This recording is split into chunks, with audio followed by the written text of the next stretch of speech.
Hey guys, welcome to part 3 of What If Hokage Naruto Went Back in Time to Fix His Mistakes. If you enjoy the video, then like, share and subscribe, and also comment your thoughts as it inspires me to make more such videos, and remember to check out my playlist section for other interesting stories.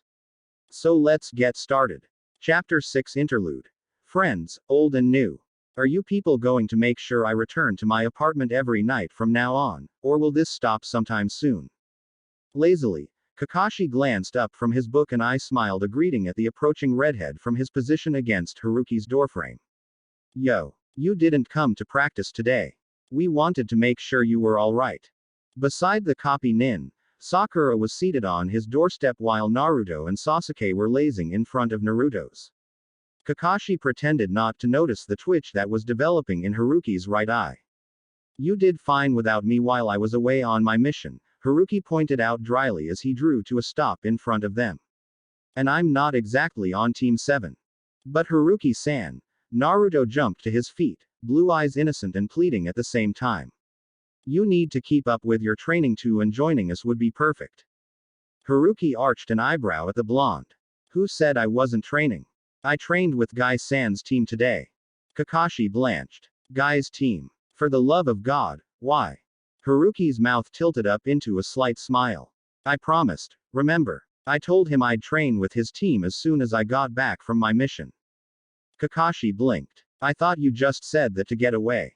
Haruki frowned at him. Of course not. Only you'd do that. What's wrong with that team? Sakura piped up, her head cocked in a confused manner. Ignoring Kakashi's muttered, everything, Haruki smiled a greeting down at the kunoichi before replying, nothing's wrong with Guy-san's team. It's just that Kakashi here can't seem to stand Guy-san's enthusiasm for training. One of his students takes after him too. The other two are quieter. Tenten, a weapons specialist, and Hyuga Neji. Sakura frowned a bit as she rose as well, dusting her red dress off. I don't remember them in our graduating class. They're a year above you. Haruki explained. Still genin, but I believe Guy-san will be nominating them for the Chunin exams this year.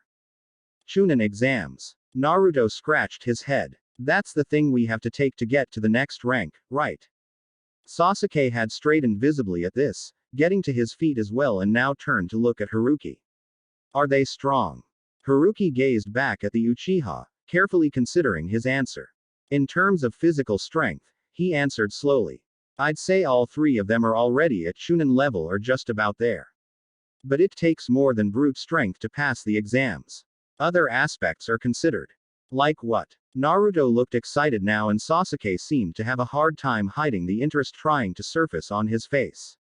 Sakura looked less enthusiastic, but any new information was always welcome to her, and she paid attention as well. Haruki paused for a moment and glanced over at the copy nin, gauging his expression. Kakashi shrugged at him but nodded fractionally, giving Haruki free rein to tell them what he wished. Turning back, Haruki compromised. It wouldn't be fair to the other teams if I told you anything specific, but from my own experience, I found that they usually test your willpower and strategic thinking. He stopped for a heartbeat, gaze deepening as he stared down at the three genin. And teamwork. Teamwork is huge. Don't let anything tear you apart. A stilted silence followed this last bit, and Haruki blinked when he found himself the recipient of three confused stares and an odd one from Kakashi. He plastered on a small smile again and rubbed the back of his head. What I mean is that you're stronger together. And the examiners will take into account how well you can work as a team. Of course, he added, glancing at Kakashi and pretending not to see the faint frown still marring the copy nin's brow. That would all depend on whether or not Kakashi nominates you for the exams. Instantly, all attention was fixed on the copy nin, and Kakashi quickly smiled at his students, absently noting that Haruki was very good at redirecting attention away from himself. Ma, he said aloud. At the moment, none of you are good enough. But the Chunin exams are still some time away. Maybe you'll be ready then. Naruto grinned and gave them all a thumbs up.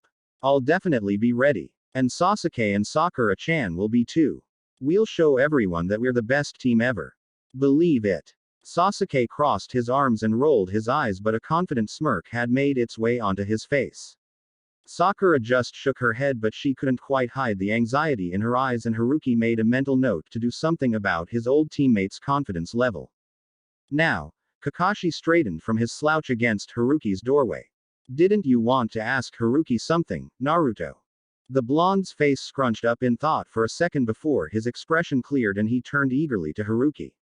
Oh yeah, remember how you treated me to ramen that first day? Well, I've got several paychecks now from all the D ranks we've been doing, so I can treat you to ramen now. Haruki stamped down the amusement welling up inside him and nodded instead. Sure, Naruto. Ichiraku's then. Naruto nodded enthusiastically but clutched at his head when Sakura whacked him with a scowl. We're treating Haruki-san today. He treated all of us, remember? We just agreed that you'd be the one to ask him. She turned to smile hopefully at the redhead. I mean, if that's okay, Haruki-san. Sasuke-kun and I would like to repay you too, especially since you cooked for us yesterday as well. Haruki blinked at her before sliding his gaze over to Sasuke. The raven-haired genin nodded an affirmative and Haruki smiled back at both of them. Alright, I expect an extra large bowl then. Naruto grinned brightly up at him before bounding away, Sakura and Sasuke beside him and Kakashi and Haruki falling in behind them. XX. An hour and a half later, only the two Junin remained in the ramen stand, the three kids having left after Kakashi had cheerfully informed them to meet at the bridge for training at 6 in the morning. Haruki had sent a kage bunshin with each of them, hanged into a bee, as they had departed, and hadn't relaxed again until the bunshin that had followed Naruto home dispersed without fuss. Now, Haruki poked absently at the remains of the large ramen Team 7 had promised him. Beside him, Kakashi had flipped open his book again and had already finished, his mask firmly back in place. Not that the man's face was anything Haruki hadn't seen before, but Kakashi didn't know that, and the redhead had made an effort to keep his eyes on his food earlier. Will you train with us tomorrow? The question was voiced nonchalantly, but Haruki glanced up in time to catch the intent glint in the copy nin's visible eye. Haruki shook his head. I'm training with Asuma's team tomorrow. Kakashi looked mildly taken aback. Are you going around training with all the teams? Kurenai's the day after maybe. Haruki just sighed and took a sip of sake. No, Asuma just caught me using one of my jutsus today when I was sparring Tenten and managed to con me into going. So you trained with Guy's team all day? That must have been. The copy nin seemed to struggle for an adequate word. Youthful. Haruki offered helpfully. Kakashi's mouth twitched from behind his mask and he nodded. Youthful. ×2. I hear that protege of his is just as bad as Guy. Haruki chuckled. Lee Kun's not that bad. He's a good kid. The redhead tapped his chopsticks against the edge of his bowl for a moment, gaze becoming distant as his expression became more thoughtful. He'll become a great taijutsu master. Better than Guy-san. Kakashi watched the other Junin curiously out of the corner of his eye. He never could understand the way Haruki said some things, those occasional thoughts that sounded more like facts with the solid amount of confidence and sincerity that Haruki curled around them. They fell silent for a while, comfortable with the lack of conversation as one concentrated on his book and the other turned to look out at the darkened street outside, back against the counter with one elbow balanced on it. So did you really spend the entire day with Guy's team? Kakashi turned as well after finishing a chapter, reclining against the counter as he started talking again. Haruki tilted his head just enough to glance sidelong at him. No, I spent the morning with them. Visited the Hokage in between. Then went to play a shogi match against Shikaku-san. Kakashi stiffened in surprise. Shikaku-sama. Really? Why? Haruki shrugged. He invited me yesterday. I couldn't get out of it. Kakashi frowned. He had heard of Hyuga Hazashi's miraculous return, of course. The Hokage had announced it privately yesterday to all the Anbu and the Junin. And Kakashi hadn't missed the coincidental timing of Hazashi's return and Haruki's mission either. He already suspected that the redhead had something to do with it all, but he had kept his suspicions to himself then, and he would keep them to himself now. If the Hokage hadn't said anything, then it had to be a secret. But the council, at least, must have been told, and Shikaku must have found Haruki's role interesting enough to warrant a personal visit. So who won? Kakashi asked absently. He had played the Junin commander once, and had been thoroughly thrashed in 2 hours. He did. Haruki-san did. Both Junin blinked and turned to find the owner of the new voice. Kakashi's visible eye narrowed in concern when he saw Haruki's jaw clench at the sight of the Nara heir entering the ramen stand. Hoping to take the redhead's mind off of whatever was troubling him, Kakashi restated his question to the genin. He couldn't quite remember the boy's name, making an effort to keep his voice light. So who exactly won? You seem to have a difference of opinion. Shikamaru stepped into the ramen stand, hands stuffed into his pockets as he focused on the 2 Junin. He frowned inwardly when he noticed that the redhead wasn't quite meeting his gaze and was busying himself with drinking his sake instead. With a mental shrug, he turned his attention on the copy nin sitting beside him. Haruki-san won, Shikamaru stated again, glancing at Haruki to gauge his expression. The man had a faint frown creasing his brow but didn't respond otherwise. But he forfeited and left before anyone noticed. Kakashi casted a curious look at Haruki and, catching his eye, the redhead sighed and elaborated, Shikaku-san would have won in 3 moves. And you would have won in 1, Shikamaru quickly cut in. He wanted to know why Haruki had forfeited on purpose. Talking directly to the Junin seemed to finally gain his attention because Shikamaru soon found himself on the receiving end of an endless blue gaze. He stiffened at the flash of grief that surfaced briefly in Haruki's eyes, but when he blinked, the redhead looked as impassive as ever and he would have dismissed it as something he had imagined if it wasn't for the fact that he had seen the exact same expression back at his house when he had first met Haruki. The redhead only shrugged though and went back to his sake. Shikamaru didn't let it go. Why did you forfeit the game? He persisted. Haruki stared into his drink as he contemplated the Nara's question. How the hell had he gotten into this mess? And how could he get out of it now? Of course, he knew exactly why he had forfeited the match. Because Shikaku's interest in him would have reached new heights if Haruki beat the Shogi master at his own game. Because the clan head would have tried and probably succeeded in wrangling another Shogi appointment out of him. Because he hadn't wanted to answer any more of Shikaku's questions. Because he hadn't wanted to spend any more time in the place that he had gotten to know like the back of his hand in his own timeline. But most of all, it was because of the very person now standing in front of him. He hadn't wanted to continue looking at the younger version of his chief strategist and close friend any longer than he had to. Shikamaru's death had been ugly, bloodied chest, half his face gone, broken limbs, stomach sliced open and his organs spilling out, and Haruki's vision had blurred and he had seen the adult instead of the boy, dying on the battlefield with a smile on his face as he was finally allowed to let go of life and follow his friends and family. And it had taken everything Haruki had not to throw up right then and there. He had all but fled the Nara compound, and the walk back home had cleared his head a little. He had wanted to lock himself in his apartment and just curl up in bed and shut everything out, but Team 7 had been waiting for him, and God, when was the last time someone had waited for him? And he hadn't been able to say no when they had invited him out for dinner.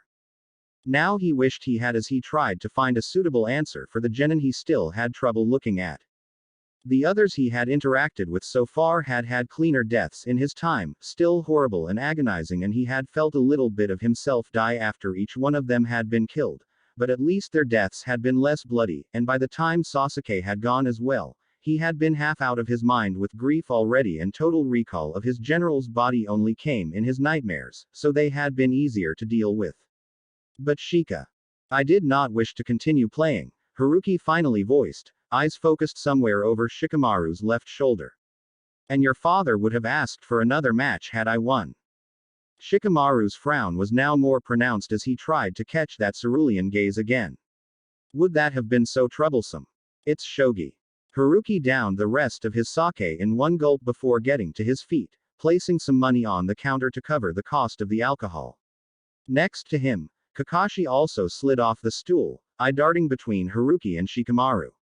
I can handle a shogi match now and then. Haruki steeled himself and finally turned his gaze on Shikamaru, keeping it there for more than a few seconds this time. But a game with your father takes time and concentration. He's no pushover and I can't afford to be distracted when I play him. He managed a slightly strained smile at the boy and forced down the bile that was rising at the back of his throat, because his face should be torn apart, his body shredded. I have other things to concentrate on as well at the moment. Perhaps we can play again later. Barely pausing to nod a goodnight at Chuki, Haruki stuffed his hands into his coat pockets and ducked out of the stand, offering a hurried, "Good night, Shikamaru-kun," to the bewildered genin still standing inside the shop before disappearing from view. Behind him, Kakashi hastily tossed his own money down, nodded at Chuki and Shikamaru, and then quickly ducked out as well, falling into step beside the fast-paced redhead. Kakashi didn't ask, though he sorely wanted to, but there were some things that one simply left alone until it was brought up on its own and the copy nin respected the other Junin's privacy. So he simply kept pace with Haruki until he had to turn off towards his own apartment, parting with a simple nod that the redhead returned curtly before turning down a street and quickly melting into the evening shadows. Kakashi watched him go for a moment, recalling the Nara heir's expression when he had been interacting with Haruki. The genin had looked just as confused as he felt. What had set the redhead off like that? With a sigh, the copy nin started making his own way home. This was just another piece of the puzzle that was Haruki that he was trying to put together.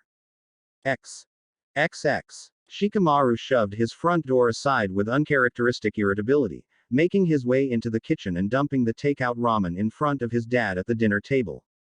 "There you go," he announced distractedly, not noticing the odd look his father was sending his way. "Next time, get your own dinner. Just because Ka-san is out doesn't make me your delivery boy." How troublesome. He opened a cupboard for a glass and poured himself a cup of water before leaning back against the counter, still frowning in thought. "Did something happen, Shikamaru?" His father's voice made him blink and Shikamaru glanced up to meet Shikaku's gaze. He shrugged, taking a sip before speaking. "I bumped into Haruki-san at Ichiraku's." He paused and noted the immediate interest surfacing on his father's face. "We talked. I talked," he mentally amended. He just wanted to get out of there. "What about?" Shikaku prompted. "His match with you." Shikamaru gulped down the rest of the water and placed the glass in the sink. "Kakashi-san was asking him about it. He said you won." I arrived in time to correct him. "And what did he say?" At this point, Shikaku had lowered the newspaper he had been reading and turned his full attention on his son. "Not a lot." Shikamaru scratched his head and made his way to the dinner table, taking a seat across from his father. "He said he didn't want to continue playing, and that you would have asked for another game if he had won. He said he wouldn't mind playing you again, but he doesn't want to play too often. He said he would need to fully concentrate when playing against you and he had other things to think about at the moment." "Those all sound like excuses," Shikaku observed after his son fell silent. Shikamaru just shrugged again, slouching back in his seat and stuffing his hands into his pockets. "Did you do something to him?" Shikaku frowned, noting the troubled scowl on his usually laid-back son. "No. We just played a game of shogi. And did 20 questions in the process," he added fairly in his mind. Shikamaru glanced at him, expression suspicious. "Are you sure you didn't insult him or something? Or did he move here from a different country and you killed one of his family members on a mission?" Shikaku placed his newspaper aside, straightening in his seat. "What are you talking about, Shikamaru? We played shogi and we talked a little. I've never met him before yesterday. What did he do?" Shikamaru ran a hand through his ponytail, tugging at the ends in frustration. "I don't know. I didn't understand. He could barely look at me." Shikaku's frown deepened. "What do you mean? He didn't look at you when you were talking to him?" Shikamaru heaved a sigh. "No. I mean yes. He did. A couple of times. Briefly. It's not that he didn't look at me. It's that he tried and it was like he couldn't bear to." He stopped talking for a moment and gauged his father's expression. The man was still frowning, but there was confusion in his features now. Near the end, he managed to keep eye contact for longer than a few seconds, but the look in his eyes, Shikamaru held back a shudder because even as young as he was, he knew he never wanted to look into a mirror and see that same tortured despair stare back at him. He wasn't quite sure, but he expected that that had been the look of someone who had lost everything. "I've never seen someone look like that before." And then he got out of there so fast you would have thought he was running away. Actually, I think he was running away. Shikaku leaned back in his seat. He had noticed the air of depression shrouding the redhead during the shogi match and even yesterday after the council meeting. But it hadn't been well hidden, and the amount sorrow Shikaku had felt had been small. Every shinobi carried their own grief, buried away so others wouldn't see it. But what if that grief was well hidden? It was obvious now that Haruki could hold a poker face with the best of them. So very good at keeping his thoughts and feelings from being noticed, and yet Shikaku had still sensed that sorrow. And this was when you entered the picture. Shikaku prodded. Maybe it was Kakashi who. Shikamaru was already shaking his head. No, they were on friendly terms.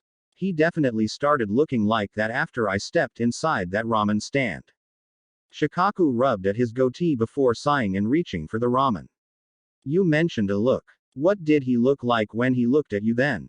Shikamaru shook his head, accepting one of the boxes his father handed to him. I don't know. I can't describe it. And I don't think it was actually me he was seeing when he looked at me. Shikaku nodded and started on his ramen.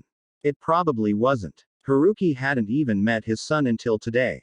Someone who looked like him then. Shikamaru was a Nara through and through. But Shikaku had seen none of what his son had obviously witnessed, so it couldn't have just been physical similarities. Maybe I shouldn't go to practice tomorrow, Shikamaru grumbled from across the table. Shikaku blinked in surprise. He wouldn't be startled if his son was skipping out on practice because it was too troublesome, but this was because of some stranger he had just met. It's not like you to go out of your way for someone you don't know. Isn't it too troublesome? Shikamaru shrugged, chewing on his ramen. You didn't see his face, too-san. He just can't stand looking at me. Shikaku sighed but refrained from saying anything when a knock came at the door. Frowning, he rose to his feet and went to answer it. Outside, a member of his clan nodded respectfully at him before gesturing in the direction of the front gates. Shikaku-sama, Akazama Haruki wishes to speak to Shikamaru-sama. Shikaku arched an eyebrow, taken aback for a moment before nodding. I'll handle it, thanks. The man sketched a quick bow before strolling off, the Nara's signature lazy slouch in his gait. Shikaku turned back into his house and called out, Shikamaru. Haruki-san's at the front gates. He wants to talk to you. His son appeared a few seconds later, looking confused. Me? Why? Shikaku shrugged and motioned for him to get going. I don't know. Go see what he wants. Shikamaru sighed and slouched out of the house. Troublesome. You could have just invited him up to the house. In truth, he just didn't know what to do when the redhead faced him again. Why would Haruki want to see him when it was obvious that he really didn't? XX. Haruki had been halfway home when his mind had finally caught up to him and shoved his memories back into the darkest corner of his head. Then he had stopped, right in the middle of the street and remembered the look of slightly troubled bewilderment on Shikamaru's, a younger one, a different one, face. And knowing the Nara, the genin would realize that Haruki didn't want to see him. That would, in turn, most likely throw a wrench in Team 10's dynamics tomorrow if Haruki couldn't even get his act together around the Nara heir. Sighing, he ran a hand through his hair before turning decisively in the direction of the Nara compound. Enough was enough. That was twice he had run out on Shikamaru, and if his times Shika was here, the strategist would have laughed at him for being an idiot. They were not the same person and he had to stop seeing his chief strategist in this Shikamaru. Damn. That was easier said than done. Well, if he kept his focus on the genin and ignored the part of his mind that kept trying to replace the boy's face with a bloodied adult version, he would be fine. He would have to be. There was no way he was going to just avoid Shikamaru from now on. That would be more than unfair to him. So, mind made up, Haruki leapt to the rooftops and headed to the Nara compound. He would apologize and make sure the boy didn't do anything stupid like skip out on tomorrow's practice. XX. Haruki-san. Haruki glanced up from his position against the walls of the compound, focusing on the features of the young genin. There. He could see this Shikamaru if he concentrated.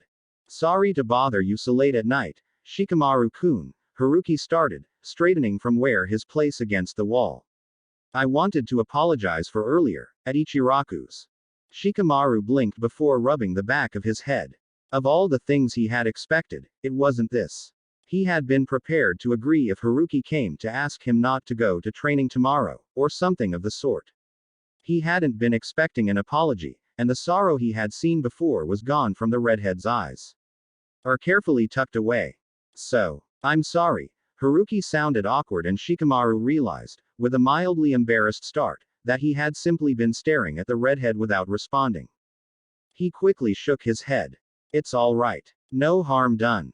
They stood there for a moment in stilted silence, and Shikamaru frantically tried to think of something to say.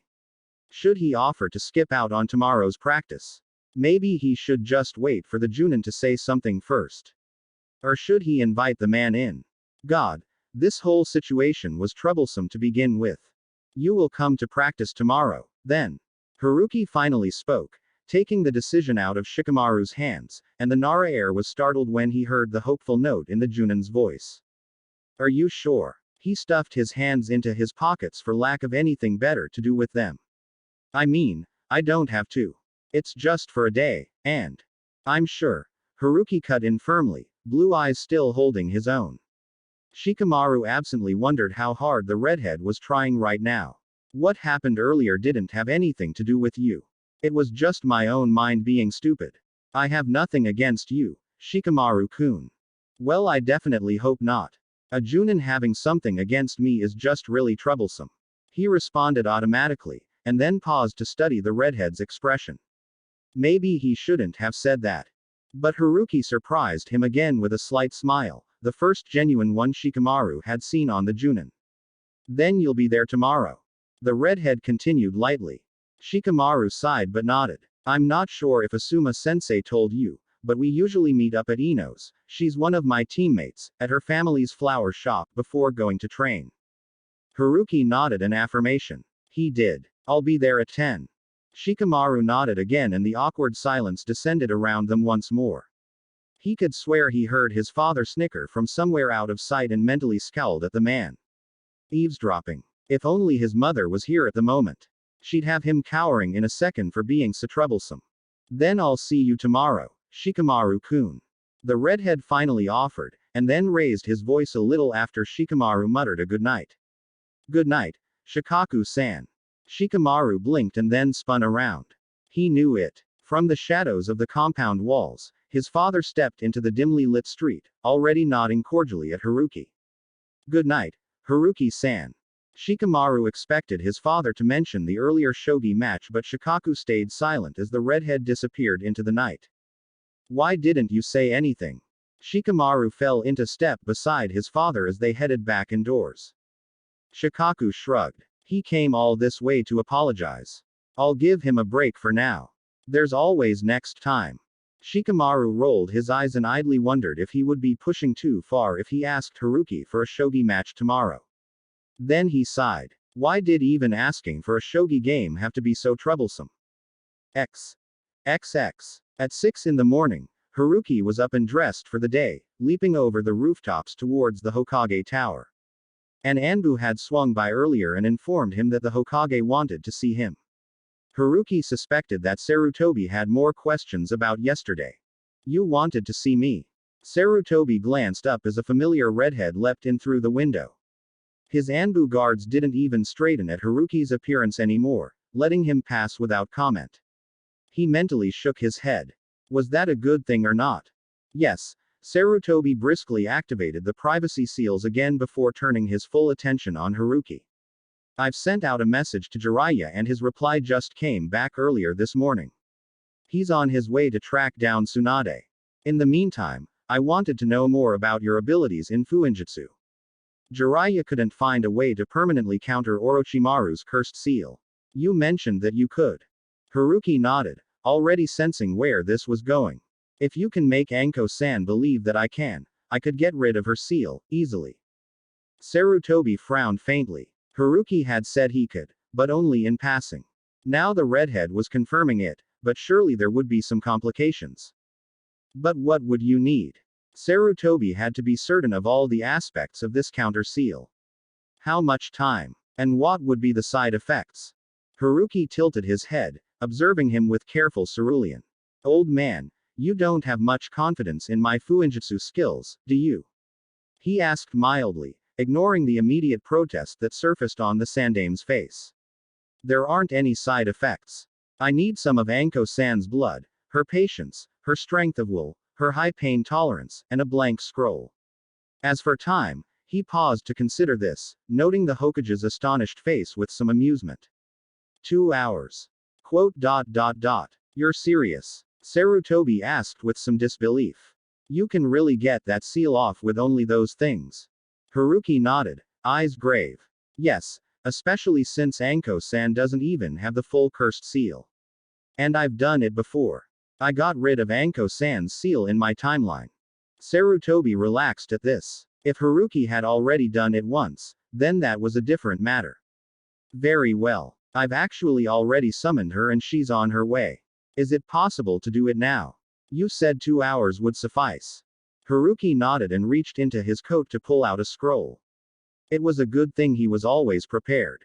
A quick knock at the door made them both refocus their attention, and Sarutobi temporarily pulled down the privacy seals to call the person in. Anko swept into the room, a good-natured grin on her lips and a stick of dango in one hand.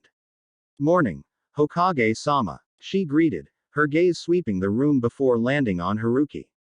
What's this about? Making sure the privacy seals were up again, Sarutobi motioned to a chair as he spoke. Good morning, Anko. A bit early for sweets, isn't it? Anko waved a dismissive hand in the air as she took a bite of her makeshift breakfast and made her way over to the chair. It's never too early for sweets. You should really get some too. Now seriously, what's the problem? You never get me this early in the morning. Sarutobi nodded and waved a hand at Haruki. Anko, this is Kazama Haruki. He paused when Haruki nodded briefly at the kunoichi in greeting. He's a fuinjutsu master. He can get rid of that cursed seal. A moment later, Anko was on her feet again, chair clattering back on the floor, glaring furiously at the redhead. That's impossible. No one's been able to do anything but hold it back. Even Jiraiya-sama's tried and failed. How could some damn Junin be able to? Haruki didn't so much as blink at Anko's tirade. I'm better than Jiraiya-sama. Anko froze, mouth opening but not finding any words to say. Better than Jiraiya? Impossible. Yet here was this pretty boy openly claiming it without any sort of arrogance. Stating it as if it was a simple fact. She shouldn't believe this. Getting her long-dead hopes up now would be pointless when the redhead failed later on. And yet, he was still staring at her patiently, a scroll in one hand, the other still stuffed in his coat pocket, waiting for her to decide. Fuck you. Her mind snapped. What would you have to do? She said aloud, eyes narrowing. She noticed the dango stick clutched in her right hand and made an effort to relax her grip. Haruki waved the scroll. I'll need some of your blood to write out the seal. I'll be using my own chakra to make it. Then you'll activate it with your own chakra. You won't need to put a lot into it to start the process. The first bit of your chakra's just to let the seal identify you as the owner of the cursed seal we want to remove. Then my seal will do the rest, but while it's working, it will keep drawing on your chakra. Not enough to kill you, but you will feel tired afterwards. Anko stared in disbelief. Just like that. No after effects. You just make this seal, I activate it, and boom, my fucking cursed seal's gone.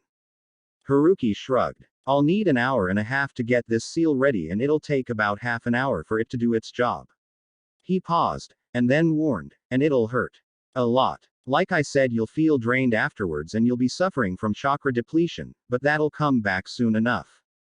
Anko dismissed this easily. Chakra depletion was the least of her concerns. But nothing else. She pressed insistently. I'll still be able to continue as a kunoichi, and all my skill would be just as good as it is now. Haruki gave her an odd look. Of course not. She stiffened immediately and opened her mouth to curse the redhead out, but the Junin continued before she could. Without the cursed seal, you'll be better. How much better is up to you, but the cursed seal won't be hindering you anymore. If Anko hadn't been so stunned, she would have swore at him when she detected amusement floating just underneath the redhead's features. As it was, she scowled fiercely at him before turning to the Hokage who, now that she thought about it, she had honestly forgotten up until this point. Is this guy for real? She demanded. He's a Konoha Junin, but I've never seen him before. Where has he been? Sarutobi chuckled. He's been away on a mission, and yes, I do believe he is telling the truth. Anko frowned. How long was this mission that she had never seen him before? He looked around her age. Turning back to Haruki, she debated the pros and cons of the situation. If she believed him, then there really weren't any cons. Yeah, from what he had told her, it would hurt like a bitch, but she was a ninja, she could take it. Besides, she would put up with any pain if it meant getting her former sensei's seal off of her. But should she trust him? How often was it that some shinobi popped out of nowhere claiming to be able to break one of the strongest cursed seals known to mankind? And yet, Sarutobi obviously trusted him, and Anko could sense no malice coming from the redhead. Despite her reservations, she could feel a faint stirring of hope inside her. If this worked, Orochimaru's mark would no longer be on her. She wouldn't ever have to worry about the seal being activated again. She would be free again. How much blood do you need? Her mind made up, Anko barreled forward as usual, gaze steel-like as she pulled out a kunai. Haruki nodded and withdrew another scroll, unsealing a small empty ink jar. Half of this would be enough. Anko nodded briskly, finishing off her dango before dropping down onto the floor with the ink jar to start her part of the process. Haruki glanced over at the Hokage before motioning at the privacy seals. You should probably strengthen those if you don't want anyone hearing screaming or feeling bursts of chakra coming from your office. Sarutobi blinked but nodded, rising to fully activate the privacy seals. He told the Anbu at his door that, short of the announcement of the apocalypse, no one was to enter. He locked the office door for extra measure and closed the windows as well. There, Anko held up the ink jar, now half filled with her own blood, and Haruki accepted it with a nod, taking a seat on the ground as well with the blank scroll open in front of him. Anko eyed his empty hands curiously as she quickly bandaged her palm. Don't you need a brush or something? Haruki smiled faintly at her before holding up one hand. Blue-white chakra immediately began glowing around it, and Anko gasped as she felt the power extend from that hand. A hum of raw strength edged it, but the pure energy emitting from that hand, down to its very core, was soothingly warm, like sunlight. And Anko was sure she had never felt any chakra like it in her entire life. Before anyone could say anything, Haruki moved his hand over the ink jar, letting his chakra draw out the blood. With deft control, he coated the blood with chakra and brought it over the scroll. Tuning everything else out, he started drawing out the seal, each crimson stroke he depicted on the paper glowing in his wake. Anko was staring at the redhead's work with open interest. She had never seen anyone perform fuinjutsu this way. Weren't seals written with blood or ink and then activated with chakra afterwards? Sarutobi had drawn closer and, after a short undecided moment, sat down next to the other two shinobi as well. It wasn't as if anyone else was around to see him act un-Hokage-like. And he had never seen anyone, not even Jiraiya, draw seals with chakra like Haruki was doing. I'm better than Jiraiya-sama. Haruki had sounded certain, but it wasn't until now that Sarutobi fully believed the redhead. After all, Minato had been the only one to ever surpass Jiraiya in fuinjutsu. But each precise stroke of crimson against white proved Haruki's skill, and Sarutobi could only watch with a sense of proud awe as an intricate seal slowly formed under the time traveler's steady hand. For the next hour and a half, the only sounds in the Hokage's office were the near-silent hum of chakra and the whisper of liquid on paper. Haruki worked out each part of the seal without hesitation. He had already done this seal 3 times, once for practice, once for his times Anko, and once again for his times Sasuke.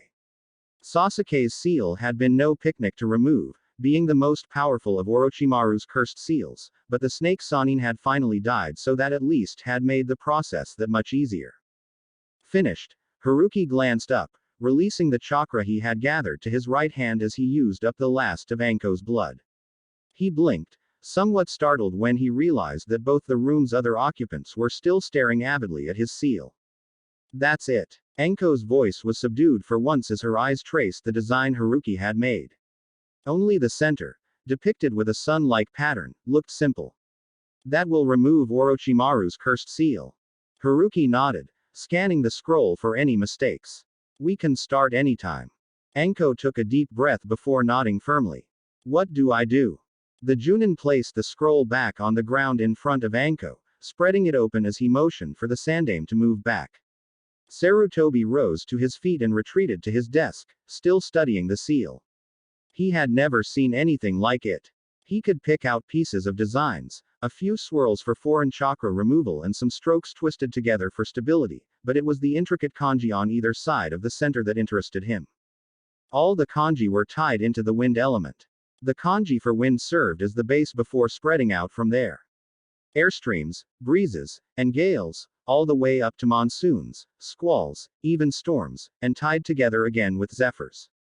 Haruki-kun, Sarutobi interrupted.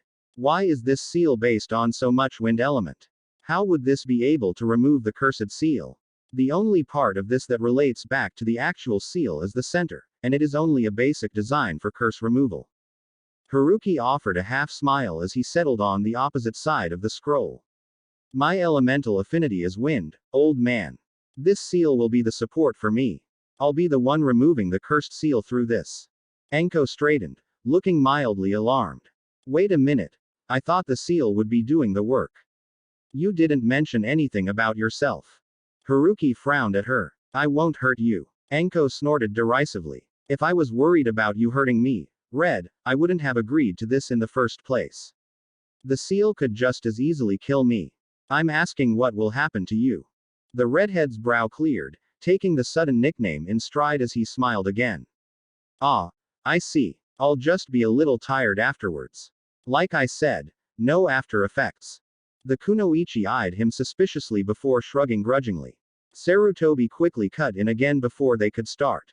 But I still do not understand how so many wind elements could help in this process. Haruki pointed at the hollow center. This is where the cursed seal will end up afterwards. I'll be drawing it away from Anko-san and into the scroll. Orochimaru's seal is strong, yes, but in the end, when broken down, it is still built up from any other basic seal. The wind elements I've put into this seal will help me break the curse down. By the time it leaves Anko-san, only the most basic component will be left, which will be easy to lock away with a simple curse removal seal. He paused and glanced up at the Hokage. Trust me, old man. I know what I'm doing. When put like that, and explained so thoroughly, Sarutobi could hardly find fault with it. He nodded and settled against his desk, watching as Haruki directed Anko to place her hand on the center design. This'll hurt, the redhead warned once more, extending a kunai. Bite down, though that'll probably shatter in the process anyway. Anko rolled his eyes but complied, placing her uncut hand on the center of the seal and biting down on the kunai. When you're ready, she heard the other Junin say as both the redhead's hands moved to hover over the wind kanji. Send a little of your chakra into the seal. Anko sucked in a bracing breath and then shot a small flare of her chakra into the scroll. Almost immediately, pain spiked through her body as the seal lit up in front of her. Biting down on the kunai, she tried to hold back the scream threatening to tear from her throat, but as her neck burned, her vocal cords reacted and the kunai shattered as chakra rushed through her and her voice rang out in the room. Opposite her, Haruki clenched his jaw and concentrated on the cursed seal that he had connected to with his own chakra as soon as the process began. Closing his eyes, he used his chakra to close in around the seal. Cage it, with the winds of a monsoon. Lock it down, with the everyday winds that seemed so insignificant apart, yet held so much power together. Then fight it, with the howling power of a tempestuous squall. And finally, destroy it, with the untamed strength of a raging storm. The half-finished cursed seal stood no chance and Haruki could almost hear its frustrated shriek as its power broke, snapping under his hands as it yielded to his control. Drawing it away from Anko's body was much easier now that its power had been reduced. Opening his eyes, Haruki watched the fading patterns of the cursed seal of heaven run down Anko's arm and spill onto the scroll. The kunoichi had stopped screaming at this point, but the hand still pressed against the seal was near white and shaking. Haruki waited until the last of the cursed seal left Anko's skin and then reached out to wrap a gentle hand against the kunoichi's. We're done, Anko-san. You can rest now. Anko could barely keep her eyes open, but she still managed to rasp out, "It's gone." The cursed seal. She managed to catch the smile Haruki offered her as he confirmed, "Yes, it's gone. Completely." The relief and gratitude that crashed into her at this reassurance was enough to knock her out, and she slumped sideways, not even feeling the strong arm that wrapped around her shoulders and carefully lowered her to the ground. Haruki made sure Anko was no longer touching the scroll before focusing on his task again and performing a set of seals. Instantly, the center sun pattern flared red as he pushed some of the Kyuubi's chakra into the seal. Orochimaru's cursed seal immediately disappeared within the crimson light, and Haruki finally released his chakra, shoulders slumping with mild exhaustion as he snapped the scroll shut. "Haruki-kun." Haruki glanced up, blinking when he realized that the Hokage had dropped down across from him beside Anko and was currently checking her pulse. He released a short sigh and mustered a small smile. "She'll be fine. Just let her sleep it off." And he waved the scroll. "Orochimaru's cursed seal is locked away. We just need to burn the scroll and it'll be completely destroyed." Sarutobi easily picked up the unconscious Kunoichi but kept a concerned eye on the redhead as he moved her to the couch in his private office. "And you?" "I'll be fine," Haruki assured, rising to his feet as well without showing any fatigue. "I just need some rest. Do you want me to get rid of this, or shall I?" Sarutobi extended a hand. "I'll take it. If you don't mind, I'd like to show it to Jiraiya when he comes home." Haruki frowned, glancing down at the scroll before handing it over with a shrug. He planned for both Jiraiya and Tsunade to know the truth about him anyway. Letting him see some of his seals wouldn't be that big a deal. "I should get going, old man." Haruki straightened completely, walking over to give Anko a once-over before turning back to the Hokage. "I have training later with Asuma's team." Sarutobi smiled at this. "Ah. He asked you then?" Haruki immediately stiffened in suspicion. "You did something." "It was not a question. I knew he didn't ask me just because of my jutsu." The Sandame's smile widened a little. "I thought about what you said. About Asuma." He paused and a thoughtful frown drifted onto his brow. "I had a chat with him a few days ago. We went to the Hokage monument and I tried to show him a little of what I saw in Konoha." He shook his head ruefully. "He really is quite detached from this village. But he didn't refuse when I invited him to dinner with me and Konohamaru afterwards. And let me guess." Haruki rubbed a hand over his eyes. "He wanted to know why you were acting out of character." Sarutobi chuckled. "Well, we haven't eaten together since before he left Konoha, so of course, he wanted to know why. But I told him it was because of something you said. Nothing specific, but he seemed to take an interest in you." Haruki heaved a sigh. Not only did he have to deal with Shikaku, now he had a curious Asuma on his hands as well. Team 10's sensei was usually laid back and easygoing, but once something caught his attention, nothing would deter the man until his interest was sated. "Did the dinner go all right then?" the redhead finally asked. Sarutobi nodded cheerfully. "It went better than I hoped. Konohamaru being there helped too." Haruki grunted but said nothing more as he stifled a yawn. He barely got any sleep at night, and removing Orochimaru's cursed seal didn't help keep him awake. Nodding an abrupt goodbye to the Hokage, he headed for the window. He still had a few hours before he had to meet up with Team 10. The convenience store should be open. He could grab a few popsicles and kill some time on top of the Hokage monument. It was funny, he mused as he leapt out of the window. Once upon a time, ramen would have been the first food to come to mind. But he didn't eat anywhere near as much as he used to nowadays, and frozen ice creams had become something of a habit. Because his stupid old sensei always loved sharing them with him. XX. "Good morning, Asuma. Ino should be out in a few minutes." Asuma turned at the greeting, nodding cordially at the Yamanka clan head as Inoichi stepped outside the flower shop. "Good morning, Inoichi." The two fell into a comfortable silence as Inoichi watered the plants outside the shop and Asuma continued smoking, keeping an eye on his other two students several feet away across the street. Shogi was munching on chips as usual. Asuma made a mental note to suggest dieting, and Shikamaru was slumped against a pole next to him, not bothering to hide a wide yawn. He sighed inwardly. There was a reason he started their training so late in the morning. He had a feeling that Shikamaru wouldn't even be able to stay vertical if he called them out at 7. And then there was Ino, who had to help her mother set up shop for the day at 9 in the morning. Asuma didn't particularly mind though. If they were going to meet late, then they might as well meet at a time that was suitable for everyone. His thoughts turned to the Junin who would be joining them today as he glanced up and down the street. Haruki seemed to spend a lot of time with Kakashi. Would the redhead have picked up the copy nin's habit? It was already 5 minutes to 10. And Asuma couldn't really blame the man if he was late. He knew Haruki had been very reluctant to join them in the first place, and while he had been willing to insist until the redhead capitulated, why Haruki had agreed after only a few minutes of persuasion from him was still a mystery.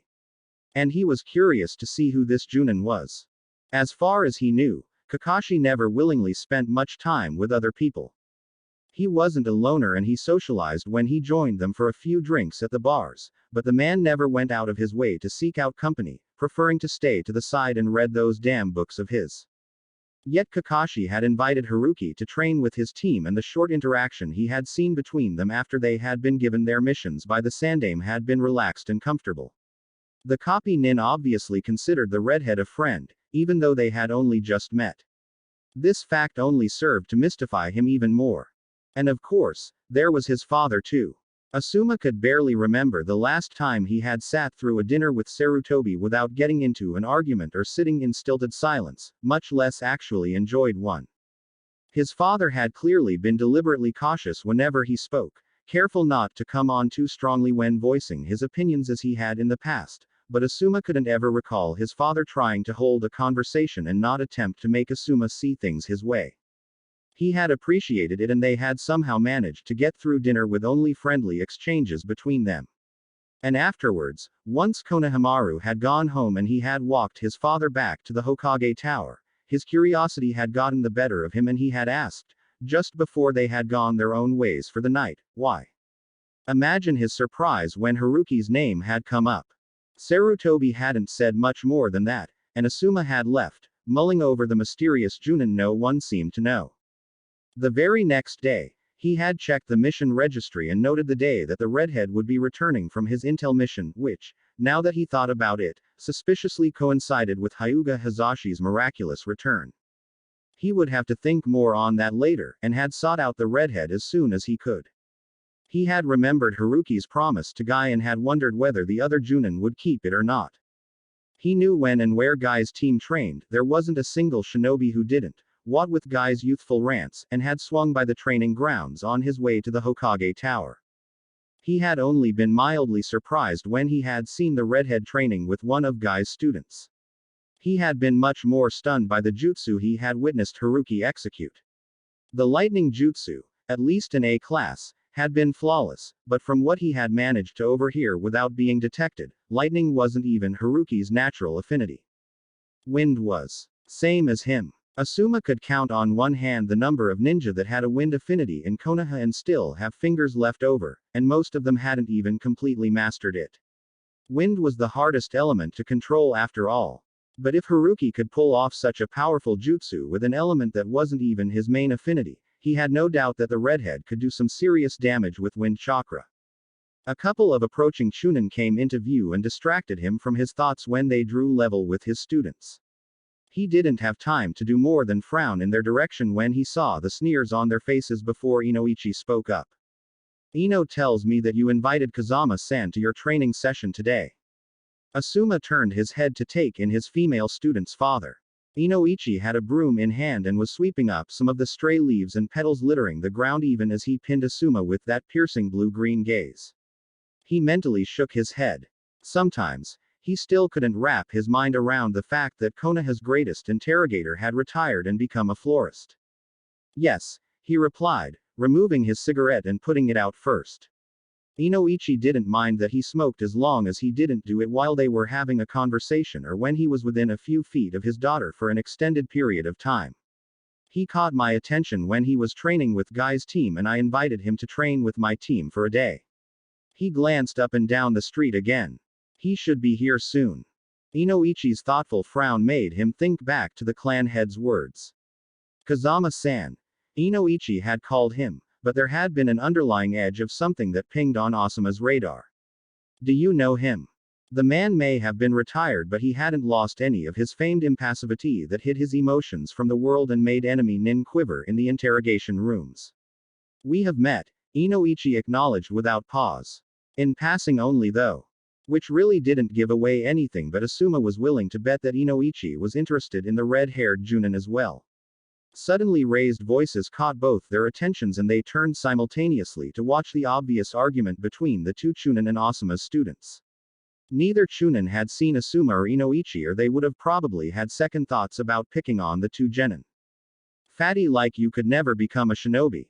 Asuma visibly winced. Shogi hated being called fat, and Shikamaru could be fiercely protective of the Akamichi heir when the occasion called for it. As it was, Shogi had flushed deep red, hands curling into fists, his bag of chips crumpling in one angry grip, and Shikamaru had straightened from his lazy slouch, eyes narrowed. Shut up. I'm just big-boned. Shogi snapped back. What's your problem anyway? Don't you have anything better to do? One of the Chunin's lips curled up mockingly. What? Can't even stop for a chat? You're not very nice. Guess you inherited bad manners as well as your figure from your folks. Asuma's jaw tightened and he made to move forward to stop the altercation, feeling more than seeing Inoichi tense up beside him even as Shikamaru took a step forward and snapped, "Oi, back off." But the damage had been done and Shogi moved to lunge forward, face twisted into a rage. Only to pull up short when both Chunin were, quite suddenly, yanked off the ground and into the air by some invisible force, hanging upside down from one ankle as their other limbs flailed and startled yelps slipped from their mouths. Asuma watched with growing astonishment when, a fraction of a second later, a familiar figure leapt down from the flower shop's roof and landed beside the group, crimson hair and long trench coat trailing behind him. Wind, Asuma realized, eyes picking out the faint traces of wind currents wrapped neatly around both Chunin's right ankles before moving to the motionless hands stuffed in the redhead's coat pockets. Haruki is manipulating the wind itself without using any hand signs. Good morning, Shikamaru-kun. Haruki had turned to the Nara heir, who now looked slightly wide-eyed, and now greeted him with a small smile. Blue eyes then flickered to the still red-faced Shogi and offered a similar greeting. And you must be Akamichi Shogi. Good morning. I'm joining your team for practice today. Asuma's students blinked before glancing at each other, and Asuma found himself relaxing again when the red started to seep out of Choji's features and Shikamaru's slouch returned. Beside him, Inoichi made no move to stop this new exchange. It seemed like they both wanted to see how Haruki would handle this situation. Morning, Haruki-san. Shikamaru's lazy drawl had returned and Asuma made a mental note to ask the boy about the note of familiarity in his voice when he addressed the redhead. Good morning, Shogi echoed, peering almost hesitantly between Haruki and the two Chunin hanging in the air. Hey, one of the Chunin, the same one that had spoken last, snapped. Are you doing this? Haruki turned to face the upside-down shinobi, head tilting to observe them with a thoughtful air. Yes, I suppose I am. The redhead agreed after a moment, and Asuma had to suppress a snicker at the bug-eyed looks Haruki received after the nonchalant concession. He heard a quiet snort of amusement from his right and was quick enough to catch a shadow of a smile on the clan head's lips. Both Chunins flushed darker, their faces already red from the blood rushing to their heads, before the other Chunin snarled, "Well, put us down. Who are you anyway? Are you even a konoha nin?" It was then that Asuma noticed that Haruki did not wear the konoha headband anywhere on his body, at least not visible to public eyes, nor was he wearing the flak jacket issued to Junin underneath his coat, only a simple black long-sleeved shirt. Yes, I am, Haruki replied easily, not at all perturbed that he was talking down at the Chunin, whose heads were hanging about a foot off the ground. I just don't carry the headband around with me. The first Chunin just glared back at the redhead, struggling in vain against the wind holding him in the air. You're attacking a fellow shinobi then. That could get you demoted. Let us go. Haruki gave them a thin smile that didn't come close to reaching his eyes. No. The Chunin all but growled, one arm swinging out in a heated attempt to hit the red-haired Junin, but a gentle gust of wind rushed by and his coat flapped out of the way of the flailing fist. Asuma wondered if that breeze was natural or not. Why the fuck not? The Chunin demanded angrily, humiliation lining his face. All at once, Haruki's features froze over and mercilessly cold eyes drilled into the Chunin's brown ones. The teen immediately recoiled. Out of the corner of his eye, Asuma saw Inoichi take a step forward, one eyebrow raised in interest. I don't know. The redhead's voice was still deceivingly light. You tell me. The other Chunin seemed a bit smarter and his eyes darted between Haruki and Shogi before glancing up at the wind still wrapped tightly around his ankle. Finally, the teen cut his losses and relented, eyes on Shogi as he forced out through clenched teeth, "Sorry, Akamichi-san." The first Chunin glared, arms folding in front of him with some difficulty, and Asuma scoffed at how ridiculous the teen looked. "I ain't apologizing," he sneered. "Why should I when everyone knows that the Akamichis are just a bunch of FAA?" His words tapered off into a screech of alarm when he dropped abruptly towards the ground, arms shooting out to flounder wildly around him as he came dangerously close to face planting into the earth before Haruki's wind yanked him back up again. Asuma hadn't even seen the Chunin's hands twitch. "Come again?" Haruki asked coldly. The Chunin seethed for a long moment, eyes taking in the unforgiving cerulean gaze piercing him before self-preservation instincts finally kicked in. "Sorry, Akamichi-san," the teen spat out at last. Haruki shrugged and turned back to Choji, the previous coldness leaking out of his features as he focused on the Akamichi heir. "Well, Choji-kun, personally, I've heard more sincere apologies from my enemies, but I think that's the best we're going to get out of these two right now." Choji looked downright baffled, but the anger had died and the genin only observed the two Chunin with a somber air before announcing firmly, "Okay then. Let them go." Haruki smiled a little before turning back to the two Chunin. The first one just had to open his mouth one last time. "We fucking apologized," he bit out. "Now let us down." Without a word, the redhead blinked once and both teens found themselves released and freefalling for all of 2 seconds before crashing face first onto the dusty ground. Muttered curses cut the air, but they jumped up soon enough, hands nursing their noses as they backed away, their entire focus on Haruki. Haruki only smiled at them again, his expression hard and icy. "You should watch what you say in the future, boys. It might come back to bite you in the ass one day." Both Chunin tried glaring at the redhead, but Asuma could detect visible fear in the way they scrambled out of sight, hurrying away from Haruki's frigid stare. As soon as they were gone, Haruki's expression warmed again, features falling back to their typical neutrality as he turned back to the two genin. The three stared at each other for a moment before Haruki sighed and reached a hand up to tuck a lock of hair behind one ear. "Interesting way to start off our training session," the Junin finally commented, before adding somewhat hurriedly, "and what I just did. I don't think you should do that. That was a pretty bad example considering I'm supposed to help teach you today." So, Haruki rubbed the back of his head, and Asuma could suddenly see a softer side to the redhead, and he wondered if this was the side Kakashi knew, because the man didn't seem so unapproachable anymore. "Just pretend you didn't see that, okay?" A few seconds of silence ticked by before Shikamaru broke out into snickers, hands stuffing themselves back into his pockets as an amused smirk tilted his lips. Choji joined in after a moment, chuckling along as Haruki blinked down at them almost uncertainly. "No way, Haruki-san. Your method's effective. I'm pretty sure they were about to wet themselves near the end," Shikamaru observed lazily. Choji laughed outright at this, noticeably warming to Haruki as the Junin stared down at them with a wry grin. Still smiling, Choji glanced at Shikamaru and then up at the redhead before asking almost hesitantly, "What would you have done if I didn't want you to let them go?" Haruki cocked his head in contemplation before his gaze swept the street and landed on the two garbage cans Inoichi had dragged out earlier. "Well," he gestured towards the trash cans. "They probably would have fitted in those." Choji grinned and Shikamaru huffed out a laugh, and Asuma knew neither of them would have any problems interacting with Haruki. The Junin was good with kids. A moment later, he found himself staring into steady cerulean as all three made their way over in unspoken agreement. "Good morning, Asuma, Inoichi-sama," Haruki greeted quietly as the group reached the flower shop. "Morning," Asuma grinned a little as he nodded in the direction that the two Chunin had disappeared in. "Nice entrance." Haruki actually looked faintly embarrassed. "I'm sorry. I shouldn't have done that." He paused before amending, at least not in front of your students. Asuma chuckled. You didn't do anything to hurt them, except their pride anyway. And it was a nice display of your wind affinity. The redhead stiffened briefly and Asuma found himself on the receiving end of a sharp searching gaze for a fraction of a second before nodding briefly in acknowledgement. Asuma blinked. Had he imagined that? You are very proficient at manipulating the wind, Inoichi cut in thoughtfully. Can you travel long distances in a shorter amount of time that way?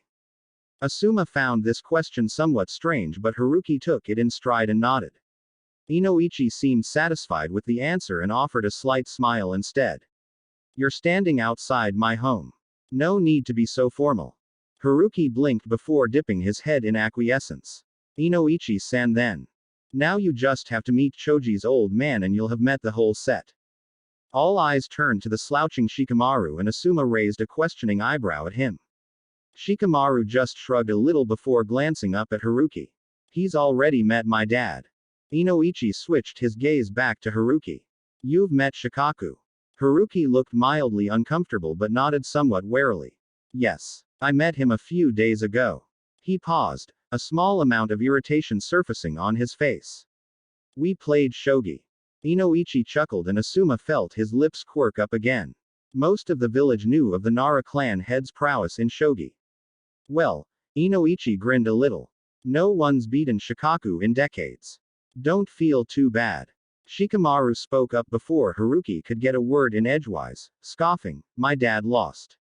Haruki-san won. Shikamaru-kun. The redhead had probably been aiming for annoyed, but the warning came out more exasperated than anything else. For his part, Shikamaru didn't look all that concerned. Inoichi's eyes widened. You beat Shikaku. Haruki grimaced, shifting in his coat. Asuma had no idea why the other Junin seemed to think beating the Sandame's chief strategist at his own game was a bad thing. Yes, Haruki finally admitted, glancing reproachfully down at Shikamaru, who shrugged unrepentantly. I suppose so. The interest in Inoichi's eyes was visible now and Asuma guessed that this was why Haruki seemed uncomfortable with the whole situation, though why the redhead disliked the attention of a clan head was still a mystery. Behind them, the door to the flower shop suddenly swung open and Asuma arched an eyebrow at the relief that flooded Haruki's features for a moment. The red-haired Junin really didn't like attention. Morning, sensei. Asuma turned to smile down at his third student as she finished pulling on her elbow warmers. Morning, Ino. He turned to nod at the redhead beside him. This is Haruki. He's the one training with us today. Ino turned her attention on the redhead and smiled up at him. Hi. She jabbed a finger at Shikamaru and Shoji. Those two idiots probably didn't bother introducing me before. I'm Yamanaka Ino. Nice to meet you. Nice to meet you too, Ino-chan, Haruki replied with a half smile, but Asuma frowned when he detected a trace of wistfulness in the upward tilt of his lips. He glanced sideways at Inoichi and noticed that the blonde had also caught the emotion and was frowning attentively once again. All right then. Asuma clapped a hand on Haruki's shoulder. I was thinking that we could start on chakra control today. He glanced at the redhead. We're probably starting that a bit late, but I've been seeing what they could do with their clan techniques. Haruki nodded. Not that late. Kakashi's team only started about a week ago. You trained with 4 Sakura's team. Ino piped up. Yeah. Haruki shrugged. Kakashi invited me. Sakura's got near perfect chakra control. Asuma speculated whether or not the Junin had said that on purpose when Ino turned on him and demanded, we have to start practicing chakra control now. Asuma sighed and nodded before glancing at Haruki again. I guess I'll let you take over today. I was planning to do the tree walking exercise and then get them started on their D-rank mission. A strange glint entered the redhead's eyes. What mission is it? Asuma withdrew a mission scroll from his hip pouch. They're going to be retrieving the daimyo's wife's cat today. Simultaneous groans erupted from all 3 genin and even Inoichi chuckled at them. Haruki on the other hand brightened visibly and Asuma wondered if he should worry for his team. Great. Haruki turned an almost evil grin on the 3 genin who all promptly took a step back. I know exactly what to do today. Shikamaru eyed their temporary sensei. This really didn't bode well. The smile Haruki was wearing reminded him of the one Naruto always wore just before one of his pranks blew up in someone's face. Troublesome. he muttered, stifling a yawn at the thought of training. But at least the Junin was looking at him today. Shikamaru couldn't detect any shadows in the man's eyes and he even seemed a bit more open. And defending Choji was definitely a bonus in his book. Choji only smoothed out his crumpled bag of chips, shaking it rather forlornly before tossing it away in a nearby trash can. He didn't really mind training, and he was curious to see what this Junin would come up with. Besides, Haruki was nice. He didn't look at him with that amused indulgence that most people looked at him with when they found out he was training to become a shinobi. Ino was somewhat nervous about the gleam in the Junin's eyes, but she hid it well. She hoped whatever training he had in mind wouldn't mess up her hair too much. She might see Sasuke today and she really didn't want to be a sweaty mess if that happened. If you don't mind, Asuma, Inoichi suddenly spoke up. I'd like to come as well. Ino whirled, eyes wide with surprise and a small amount of apprehension, but it was Haruki's face Asuma automatically checked. The redhead looked as impassive as Inoichi on a bad day and he couldn't pick out any emotions at all. He turned back to the Yamanaka clan head and agreed with an easy nod, but he suddenly had a feeling that, if Inoichi wasn't present, he'd probably have been blistered by a death glare from the Junin standing next to him. Asuma sighed as Inoichi disappeared back into the shop to grab a coat and drop a word to his wife.